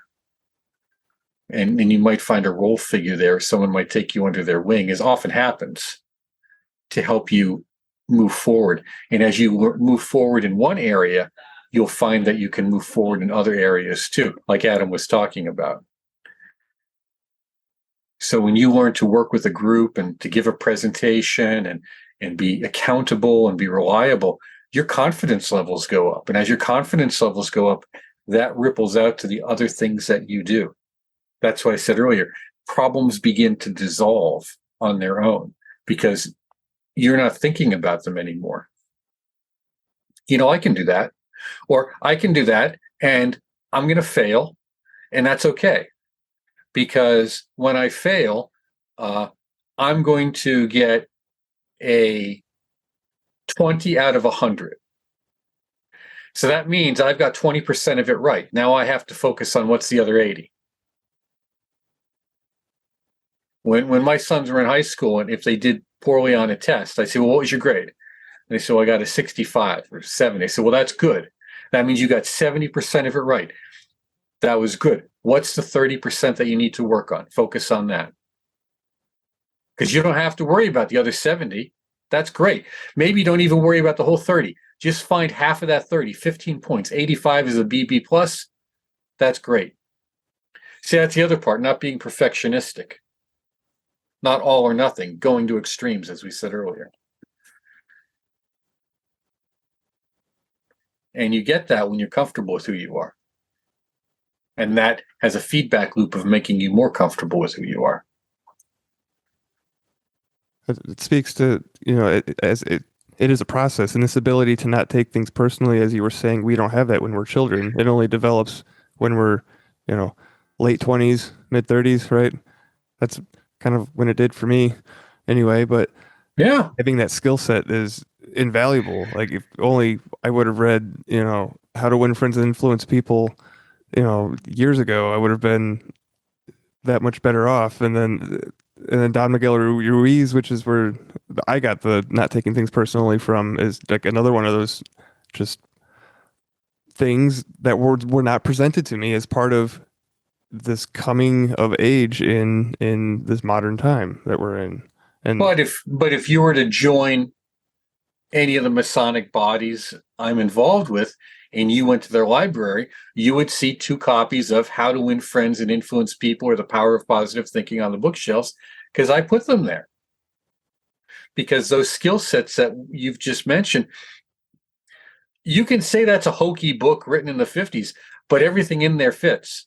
There's not a thing in there that doesn't apply to your current situation. Yeah, you're right. It just, and if someone had given that to you or something like it, you'd have some tools and skill sets that you earlier than you did later. And it would have changed for the better, hopefully, some degree of your life arc. What is your greatest fear, and how did you overcome it, if you have? Oh,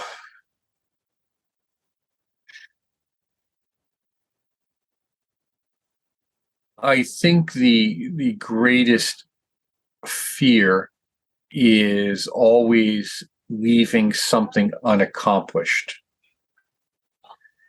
So what I do is I manage my projects in realistic goals. Now, realistic is relative, right? I mean, to your resources and your time and place. So I'll look at a goal that I have and I'll say, okay, now this is what I want to achieve. If for some reason that is not possible, what's plan B and C? And are they realistic? Are they achievable? What do I need to do? How much do I need to have in terms of resources? How many people do I need to know? That type of thing. So I look at my projects that I'm undertaking in those terms, and which also means I do my best and not to have too much mission creep or overextension. Because it's very easy to say yes to things that we're not capable of really fulfilling. And then what will happen is we don't do it well, or we don't do other things well. And then, of course, the fear is realized, right? So taking a good assessment about what my capacity is, what are my limitations and boundaries, then working within them and then trying to stretch them out a little bit. Yeah, it's a fear of losing your time and not being able to manage it just because you didn't know yourself well enough. We could put it that way. Yeah, because if you don't know yourself well enough, you overestimate your capacity, and then you probably don't achieve what you're after because you've overestimated. Now, time management, of course, is the key to success in all things in life, because that's all we do in life is manage time. So we want to use our time, not waste it, not kill time. Time is precious. You don't want to kill it. So that's probably the other part I realized at some point in my life, and this has to do with being a therapist and having done a lot in social services. The realization that you can't help people. You just can't. They have to be willing to do so much of the work. The gods help those who help themselves, and it works that way with people too. So having realistic expectations, what others could do, what others were capable of, given their limitations, and I think that's where we have some very naive notions in society. That's pushed upon us by idealists, naive idealists, who never really have to work in the trenches. There's limits to what people are capable of. And you want to recognize that so you can work with those limits, not bang your head against them. You want to be able to direct people properly to their capacity, not encourage them to do things that are only going to bring failure and frustration to them. And that means yourself as well. Now, we see the example of that. It's almost perennial. It seems like it's something that never goes away. Oh, when this industry goes away, you guys can all go learn how to code. Well, no. First of all, no. Maybe they don't want to learn how to code. 2, maybe they're not going to be any good at coding. And 3, who's to say those coding jobs are going to be there and not shipped off to India or somewhere else? So, the people who say that kind of thing, because I've been in the meetings where they're said, they're not going to be the ones who have to pay the price. So, not having a naive, idealistic assessment of others and yourself is very important. Having a realistic one, and then learning how to work with that in a positive way.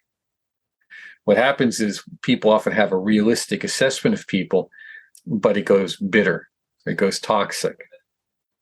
It's they look at the person's limitations or their own limitations, and then that's it. Rather than saying, okay, what can I do within this? No, and I like mean- that you also said like how it affects you, because that really is true. You know, our society, each one of us can't do one thing, but all together at our, you know, maximum capacity, not, you know, pushing each other down, like that's when we're powerful. Yeah, and you know, maximum capacity is really somewhere around 80, 85, 90% of potential.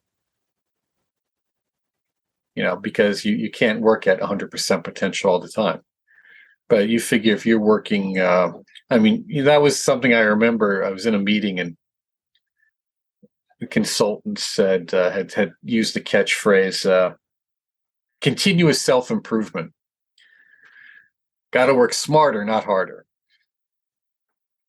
And it's a great idea. I believed it, right?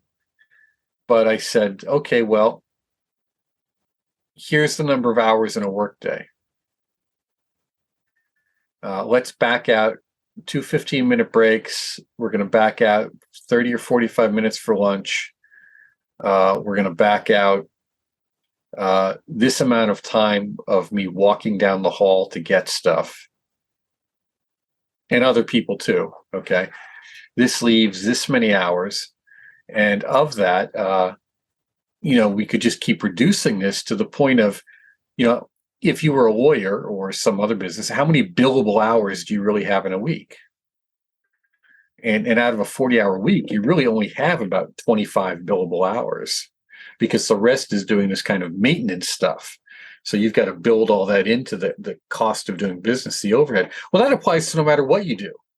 I mean, if you're a plumber, you've got to order parts and stock stuff and take care of all these things that aren't directly working on pipes or doing a major installation. So this applies to everything we do. So we have to be realistic about, okay, how much time do we really have to fit stuff in with? And how can we manage that time better? And there's a natural limit. So we turn to technology to extend those limits. Now, technology is about one thing: overcoming the barrier of time-space. That's all technology is for us. How do we overcome time-space? Whether it's this communication here or some other communication or traveling distance, how can we cut down that time? So we look at that and we say there's a natural limit.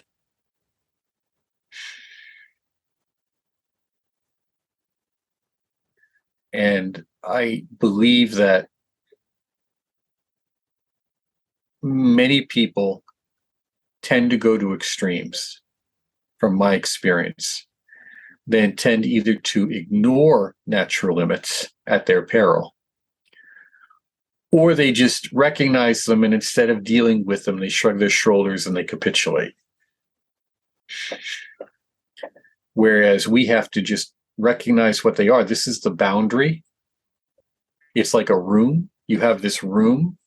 It has a door. It has windows. Might be connected to other rooms, might not. But you have so much space in it. So where are you going to put that couch? You know, how big is that couch going to be? And that's really how we have to look at our life. We may not know what the set parameters of that room are, but we've got to manage it. Well, that's cool too, because that means as we get better at managing our time as a species, you know, we, I guess, we're evolving in a way to have more of that potential. Well, you know, species don't evolve, individual organisms do. And then individual organisms survive, and then they pass on certain characteristics and traits. So that's why we see that certain characteristics and traits are going to be more common in certain families and certain groups than they are going to be in others. And that's a really difficult thing for people to hear. They don't want to hear that. But if you were involved, again, in the criminal justice system, that's something you would very quickly see. that very often in a community, a very small group of people, and in particular, very specific families, will make up an incredibly disproportionate amount of the criminal charges and complaints. And then, of course, the reverse of that is true. Rich people, and I mean very wealthy people, and I've worked across the spectrum here, they don't think like middle-class people.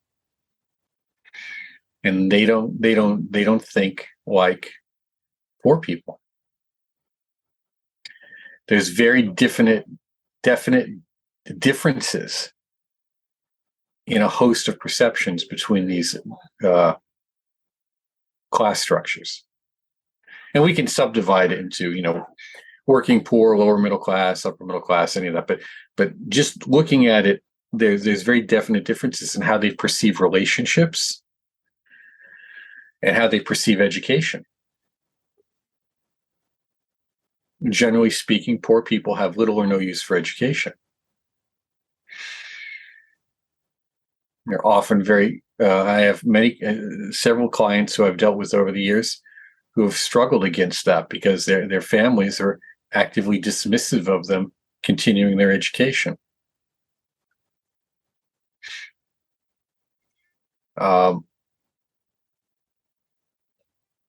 So when you look at these perceptions, they form completely different ways of interacting with the same universe that we're all in, the same world that we're in, same community that we're in. So it's no surprise then that smaller groups of people have greater access to fill in the blank. And it's just the way things are. Now, there can be other issues at work too. I mean, we can deal with criminality in different levels, white-collar crime, violent crime, and all this stuff. But generally speaking, when we're dealing with normal human beings, okay, people who you wouldn't mind having as your neighbors, more or less, whether they be rich, poor, or middle class, okay, they have different value structures, different self-perceptions that are then globalized. So when we undertake a journey, we seek to deconstruct our self-conceptions to expand our potential. And that often has a very negative effect on those around us who don't want that to happen, because it indirectly forces them or causes them to reflect upon it. That's why, you see, you think you're better than the rest of us. Or if you're the first one in your family to go to college, depending on the neighborhood, college boy, something like that.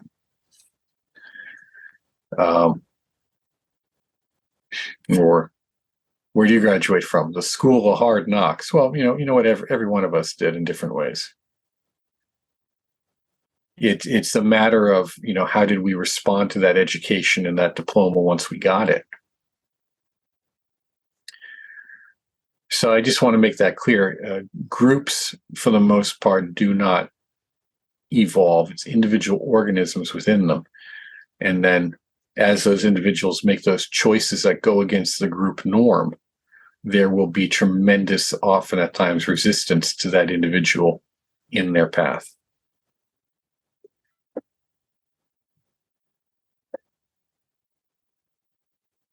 What is your single greatest driving force in life, and how do you further it? A realization that time is limited and that I am responsible for what I do, and I will have to in some way account for my actions here. So what kind of environment or world am I leaving to my children and grandchildren, but also to myself? My family has always had a strong conviction in reincarnation, going back many, many generations, not a recent thing at all. So with that being said, if I'm going to be returning, where will that be and what conditions will it be under? What am I not just leaving from my children and grandchildren, but what am I leaving from myself?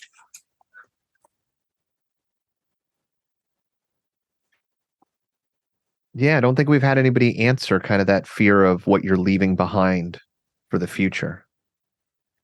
Well, it's not a fear. It's a concern. It's a driving view. I hear many people today when they look at the world or there's something, they go, "Oh well, what do I care? I won't be around to experience it." And to me, that's the ultimate in selfishness. And what if you are? That's what I bring up to them, particularly when there are people who say it to me, because usually if I know them or they're saying it to me, they have attested to some belief in some kind of spiritual discipline or system or reincarnation or something of that nature, and I point out to them the inconsistency of their statement. Yeah, I know one thing. I'm here right now and I'm conscious, and that is a state that I'm aware of. If that state is always there in some way, then yeah, the heaven on earth is what we are building and walking into and living in. Yeah, when you throw something in the trash, it might be in your future water. All right, well, orders are basically to stand by Who were or are your role models and why? Well, role models change from time to time across life. And role models don't always have to be someone that we aspire to be like. It can simply be someone who we admire and respect. And I've been fortunate enough in life to know quite a few people who were worthy of respect for different things that they've experienced and how they handled it. So I think we have to look at that across time. Like who my role model now might be, might not make any sense to anyone. Because within the framework of esoteric practice, we deal a great deal with archetypes, which is essentially a role model. Something, an identity which you seek to stimulate or enhance within yourself, within your own expression. So that may change from time to time, because whenever you have a role model, you're doing a form of guru yoga. Well, it makes a sense to me. I mean, when you embody the archetype, you're just seeing that reflection in other people. Right. But you're also then directly or indirectly enhancing it within yourself, and that turns it into a form of guru yoga. And that means when you look at that person, you're seeing an embodiment of a certain thing which you seek to enhance in yourself. But for listeners who aren't familiar with what guru yoga might be, you can Google it, but it really is asking this question. We've often seen the question on bumper stickers or jokes are made of it. What would Jesus do? And what you're doing at that point is you're asking the question: if I were Jesus, what would I do? So what is that thinking like? What is the mental framework of Jesus that I can now adapt? Well, now you pick that and put that with anything. How often haven't we done that with many people? I've often at times had to answer a very difficult question, a very difficult email or response, and I'd say, "Oh, you know what? How would, so-and-so handle this? Perfect English gentleman. How would he handle this?" See, so for at that moment, he's my role model. You see? At that moment, he's the guru that I'm saying, how would he do this? Okay, that's the way I'm going to handle this difficult question. And at the same time, you look at that, again, going back to different things in your life. You see that when you're engaging in new activities, going back to young men in particular, when they have to talk with women or talk with a stranger or talk with a boss, they try to think, well, someone who's successful at it, what would they do? How would they act? And hopefully they pick the right person. Hopefully they pick the right one to imitate.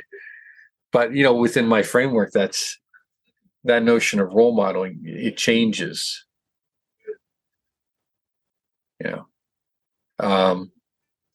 Maybe a simple answer at one point, a good friend of mine, who is an author of many books, Peter Roche de Copens, he's a professor at East Stroudsburg. He's dead now. He died a few years ago. You could say he was a role model at that time because he had given me some advice on how to write. So when I was writing, I would think back to what he had told me and say, okay, now what would he do in this situation? What would he do here? And that's a very concrete application of this idea of role model, rather than just a vague inspiration or a vague someone you look up to. Arnold Schwarzenegger talks about this in detail.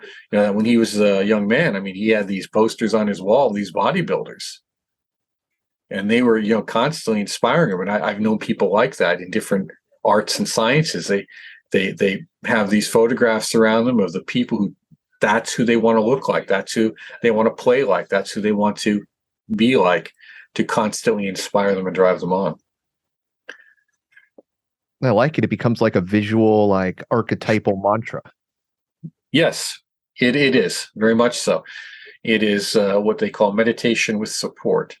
And it is a constant visual reminder, and therefore a trigger of keys to keep you focused. And it's, again, the listeners, look up Guru Yoga. That's what it is. And of course, in psychotherapy, they can look up acting as if, particularly from the schools of psychosynthesis. What is it to act as if? Acting as if, a critical, vital piece of information there.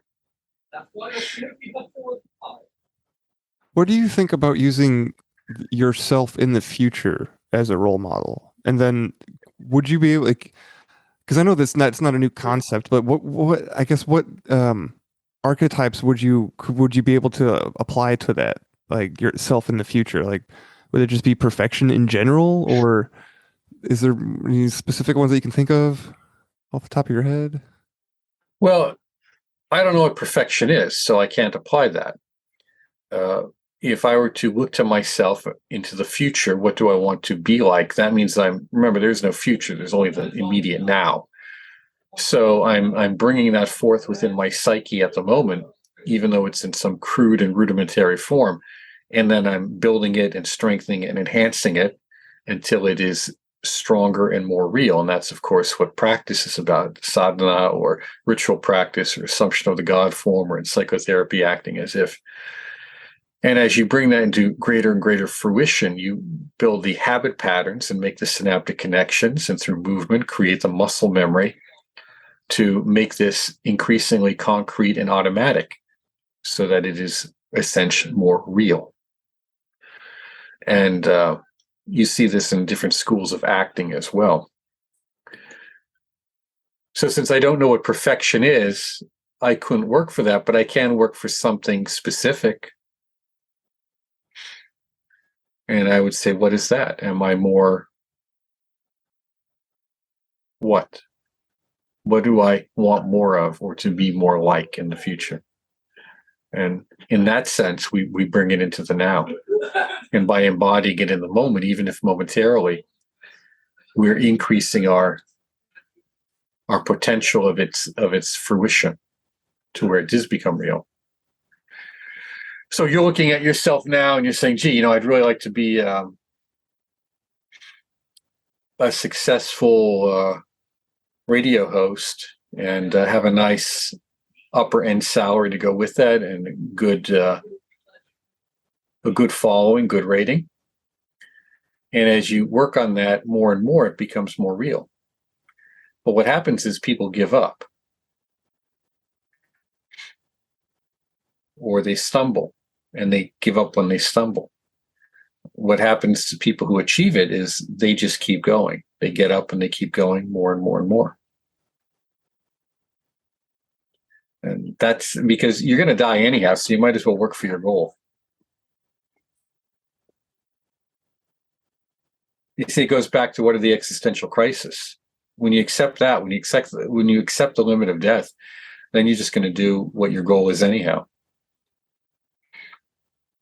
and not worry about it, not count the cost. In fact, it'll happen easier because you're just more relaxed. Takes less energy. If you're keeping count of stuff, it takes a lot of energy. So, yeah, man, keeping the ledgers is that's a good way to drive yourself nuts in short order.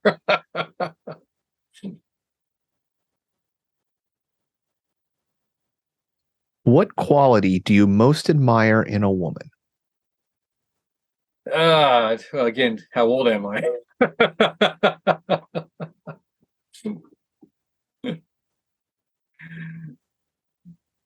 With women, the most important quality is probably the one that I look to in people, and human men as well, and that is a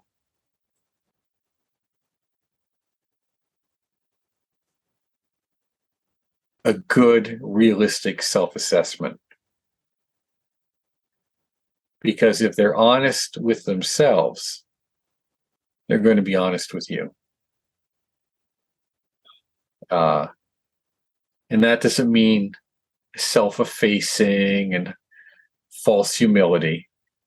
It means they have a pretty good understanding of their strengths and a pretty good understanding of their weaknesses, and they work on just being more of what they can be without putting a whole lot of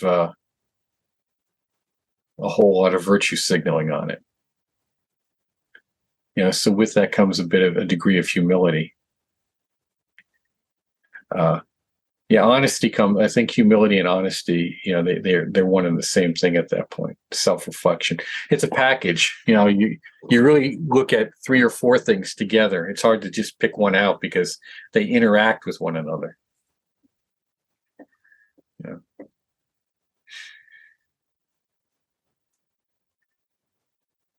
And what person views as their strength at one point in life, maybe, and it may be good for you in your relationship at that point, but it may not be good for you at others, and you have to be able to recognize that this is not a long-term relationship, and if you're okay with that, that's fine.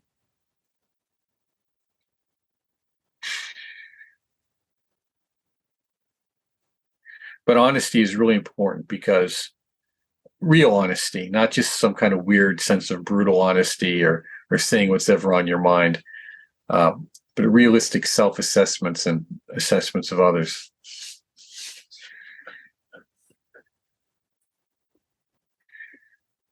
Yeah, I appreciate that. Oftentimes, this question elicits the response of the answer applies not just towards women; it's for everybody, right? Men too, humans in general. And I think that it just speaks to the wide kind of like catch-all net of just being, be a good person, like don't be a dick. Like it's kind of like what all the not all the 10 commandments, but the golden rule, right? Just being honest, it requires integrity and like you're saying, humility, and these things interact with each other. And it's not really specific to the gender of woman, females, right? It's much more than that, and I appreciate how this question draws that out. Well, and two, it's again, at what point are you in life, and what are you looking for? It's going to change, and like the golden rule. My son said something to me about the golden rule, and I said, well, the golden rule. It's he who has the gold makes the rule. Oh. And he said, it's not, you making this. I'm not making that up. That's the golden rule. That's the other one. And that's part of the realistic assessment in life. It's you do unto others as you would have others do unto you, but also understand they may not do the same back, and that's okay. Because it's about your personal integrity, not how they treat you. It's about how you treat them and how you treat yourself.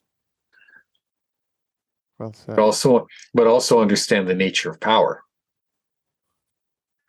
People can, when we talk about self-assessments, when we talk about our strengths, we're talking about what is my power? What is my power?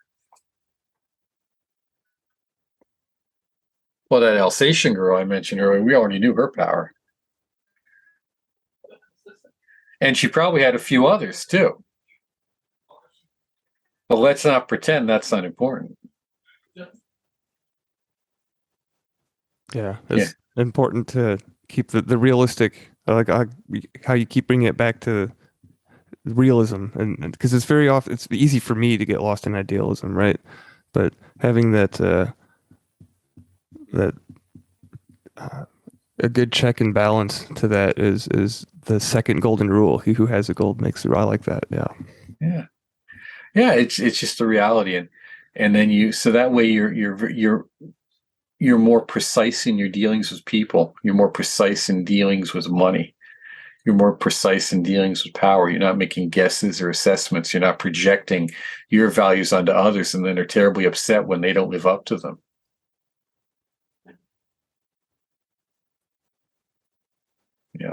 And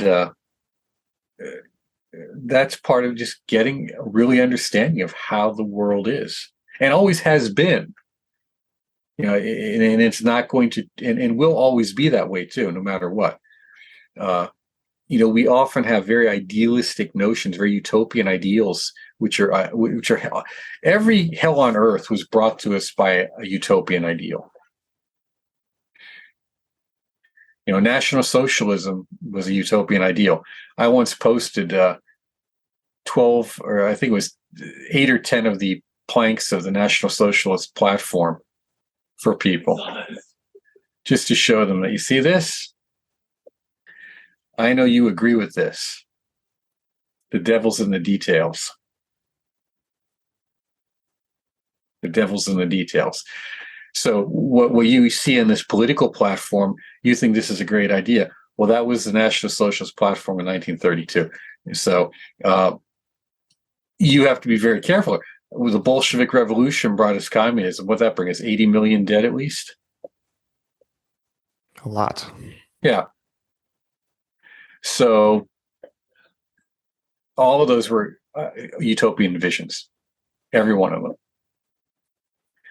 So we have to be very, very careful about big promises.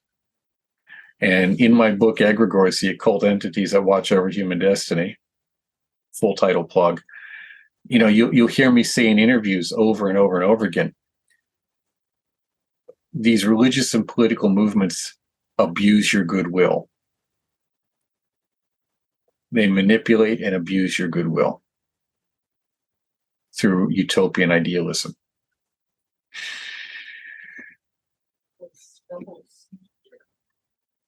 Yeah.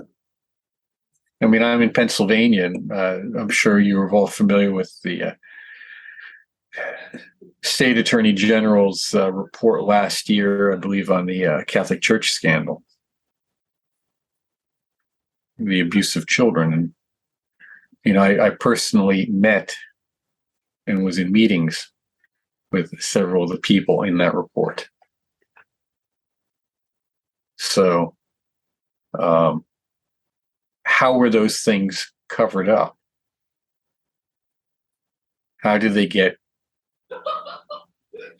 people not to report it? Well, there's a good documentary. I think it's on Netflix. I think it's a 3 or 6 part documentary. I don't know, that has to do with what went on in Baltimore. And there's a recent report, I think today in the news, about the Baltimore diocese and in this. And what's important here is that the goodwill, the faith of the faithful was what was abused. We're gonna cover this up. We're gonna make this go away. We're gonna pretend it didn't happen. We're gonna ship them off to somewhere else. for the good of the church. Now, we can take that out and fill in anything, any large organization where terrible things have happened and it's been covered up. Okay. But that's how, your general goodwill is what must be abused in order for that to happen.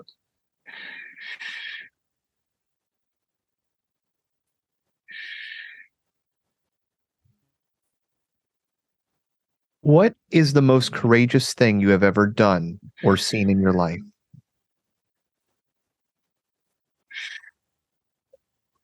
Courageous thing I've ever done or seen.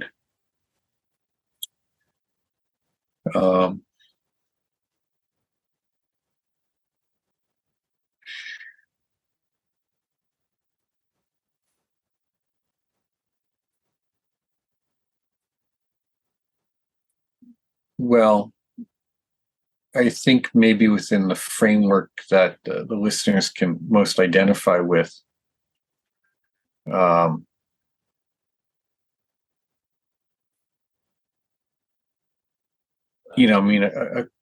course, across the course of my professional career, I've had to deal with a lot of people and serious trauma and various levels of injury and also psychological breakdown, and which means we're physically threatening and dangerous.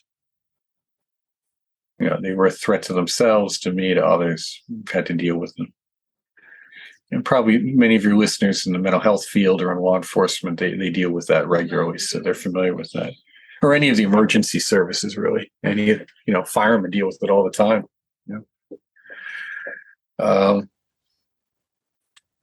So I think for myself, it would have been I was the short version of it I was the witness to a vehicular accident in which on a New Year's Eve around 12:30 in the morning, in which the injured party died as a result of the wounds, their injuries. And had I not been there as the witness and what followed afterwards in terms of attempts to save his life, which wasn't going to happen, the driver would have been charged with, I think that would have been vehicular homicide. I think it would have been a third-degree murder charge. But I was able to testify that the young man who was hit was in fact face down in the road at the time of his being run over, that he was not standing up, and that in fact there was no way for that driver to avoid running him over because it's the shape of the road. And in fact, there was no damage to his car that indicated he was, standing at the time. So I know that they were somewhat grateful for that eyewitness account. But the whole thing was very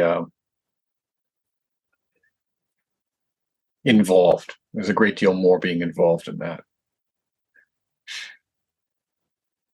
A lot of very on-the-spot decisions had to be made to keep other people from getting injured or killed.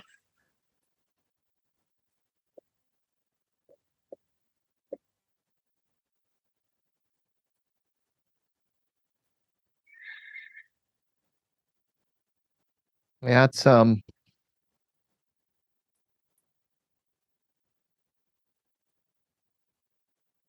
mean, I've dealt with violent assault. I don't consider that terribly courageous. no, it's not. But I mean, just in the tragedy of an event, preventing somebody else from having a further tragedy. It's Mhm. there's already going on, and there's incredible value there. That's it. I mean, the value is not easily seen until after the fact, and it was important value because the police officer, and we went over, who had called me because of distance, and we went over my testimony several times. He said, go over it again. I said, look, I'm telling you, I know what you're looking for, and you're not going to get it. It wasn't there. He goes, how do you know he was alive? I said, because when I yelled out, his head went up, so he heard me. So he was alive when he was hit, because he was dragged probably 60 feet. And, when you hit someone prone like that, it explodes a lot of their organs. Sometimes they blow out their rear, because of it's very messy. Okay. And so I said, yeah, he was alive, but this guy wasn't going to be able to stop. You know how the road is. That's a dip in the road. Even if he was standing, you wouldn't have seen him. But, this guy's all in black and face down on the pavement on a dark country road. And I said, yeah, ambient light was coming off from the side because there was some kind of like business, like strip mall or something like that, but it was far enough away. It was just ambient. It wasn't direct illumination. So, and that really is what kept him from really getting a stack of charges put on him.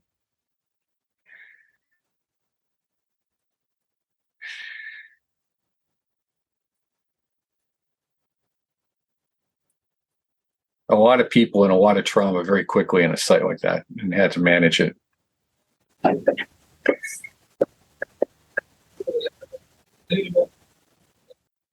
was young at the time too. Formative experience, I would assume.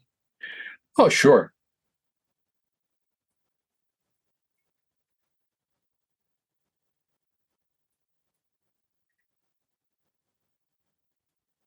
If you could give one sentence of advice to future generations, what would it be?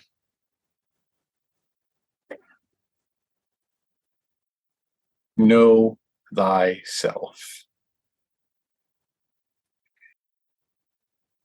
Above the temple of Apollo at Delphi in ancient Greece was inscribed the injunction, know thyself.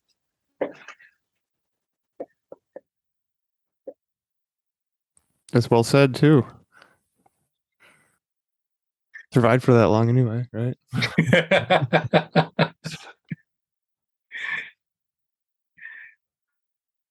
Yeah, that's kind of what I would like to think that the whole at least helping people to know thyself is kind of what we're at what we are all at here at 13 Questions About. Get those words in the right order and it might make sense somehow.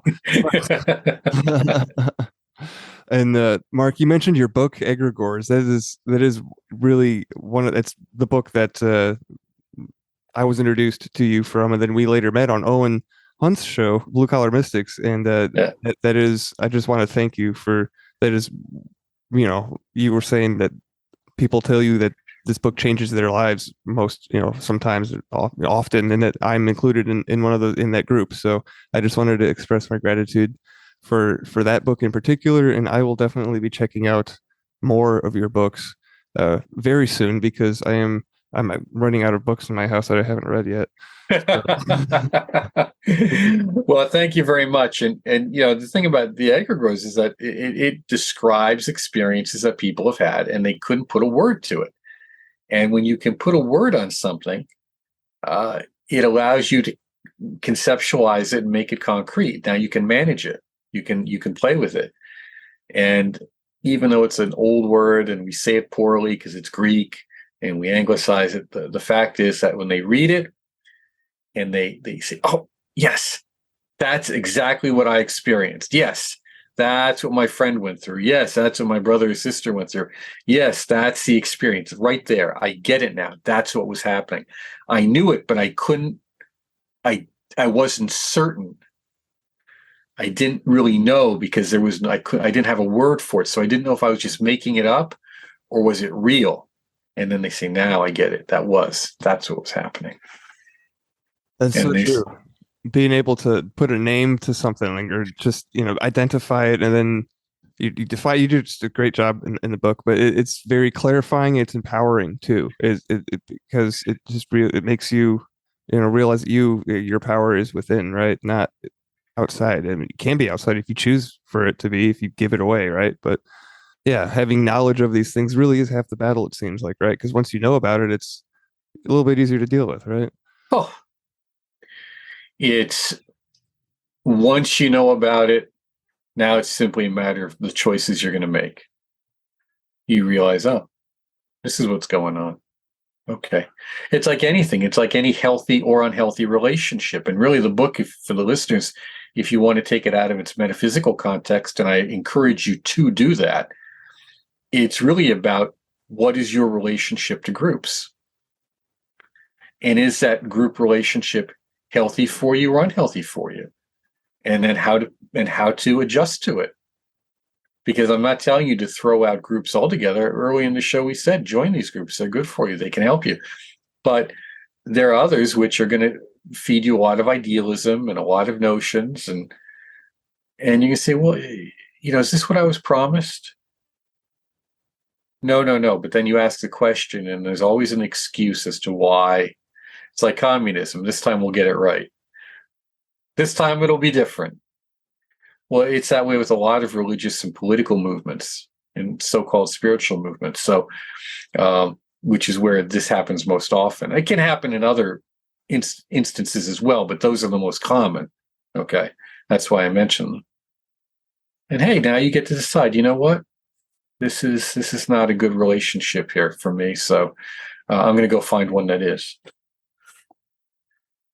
And you know what to look for, so you don't keep repeating the cycle.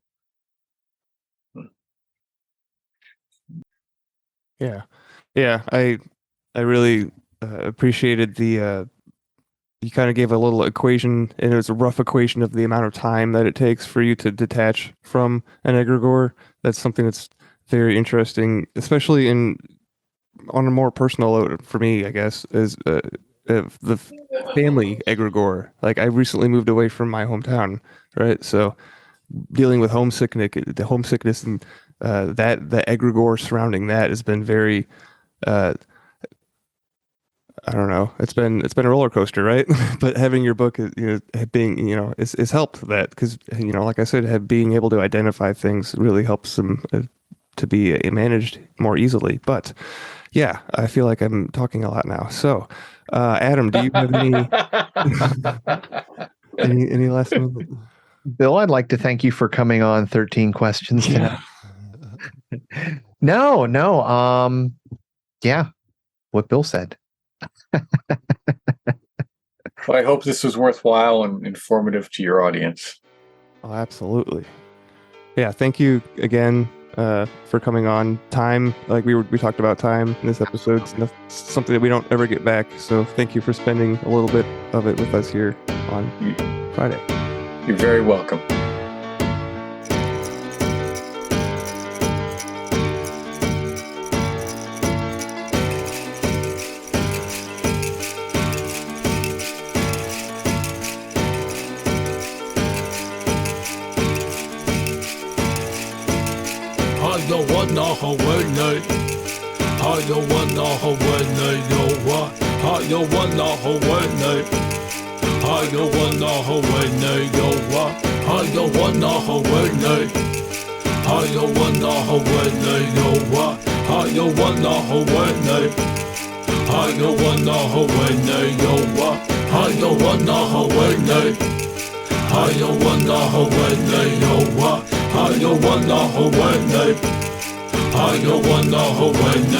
Why is one man rich and another man poor? Why we ain't satisfied? Why we gotta have more? Why your suicide rates on the rest so high? Why I tell you the truth, but you say don't lie? Why is being a good father at an all-time low? Why is it acceptable? Yo, why? I don't know. Why she blame him and he blame her? It's useless. Ask yourself this question. Why you making excuses? Why do parents gotta bury their kids? Why we text and drive, not caring how scary it is? Why it's so hard to forgive and leave the past behind? And if you did, then that's divine. Why don't you help your brother when you see him fall? Why do we act like God don't see it all? Why do we call them black, them white, them Asians and use labels? Now that's racism. I don't wanna Hawaii. Why? I don't wanna Hawaii. Yo, why? I don't wanna Hawaii. Why?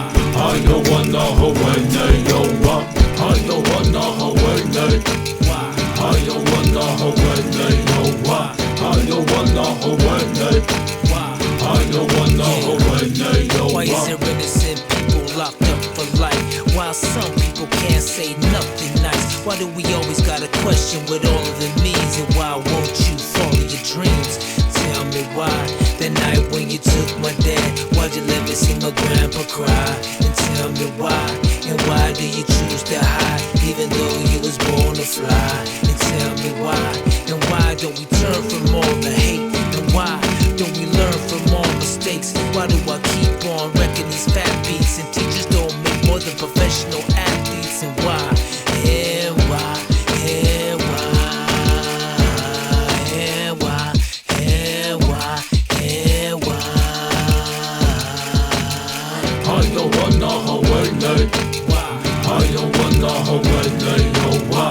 I don't wanna Hawaii. Why? I don't wanna Hawaii. Yo, why? I don't wanna Hawaii.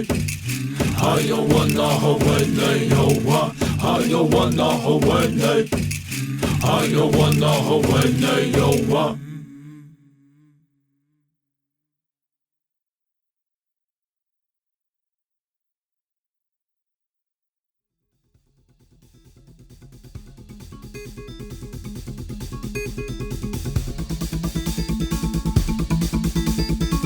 This should be considered entertainment and not therapy. We hope you benefit from our resources available at 13questionspodcast.com. Thank you for listening.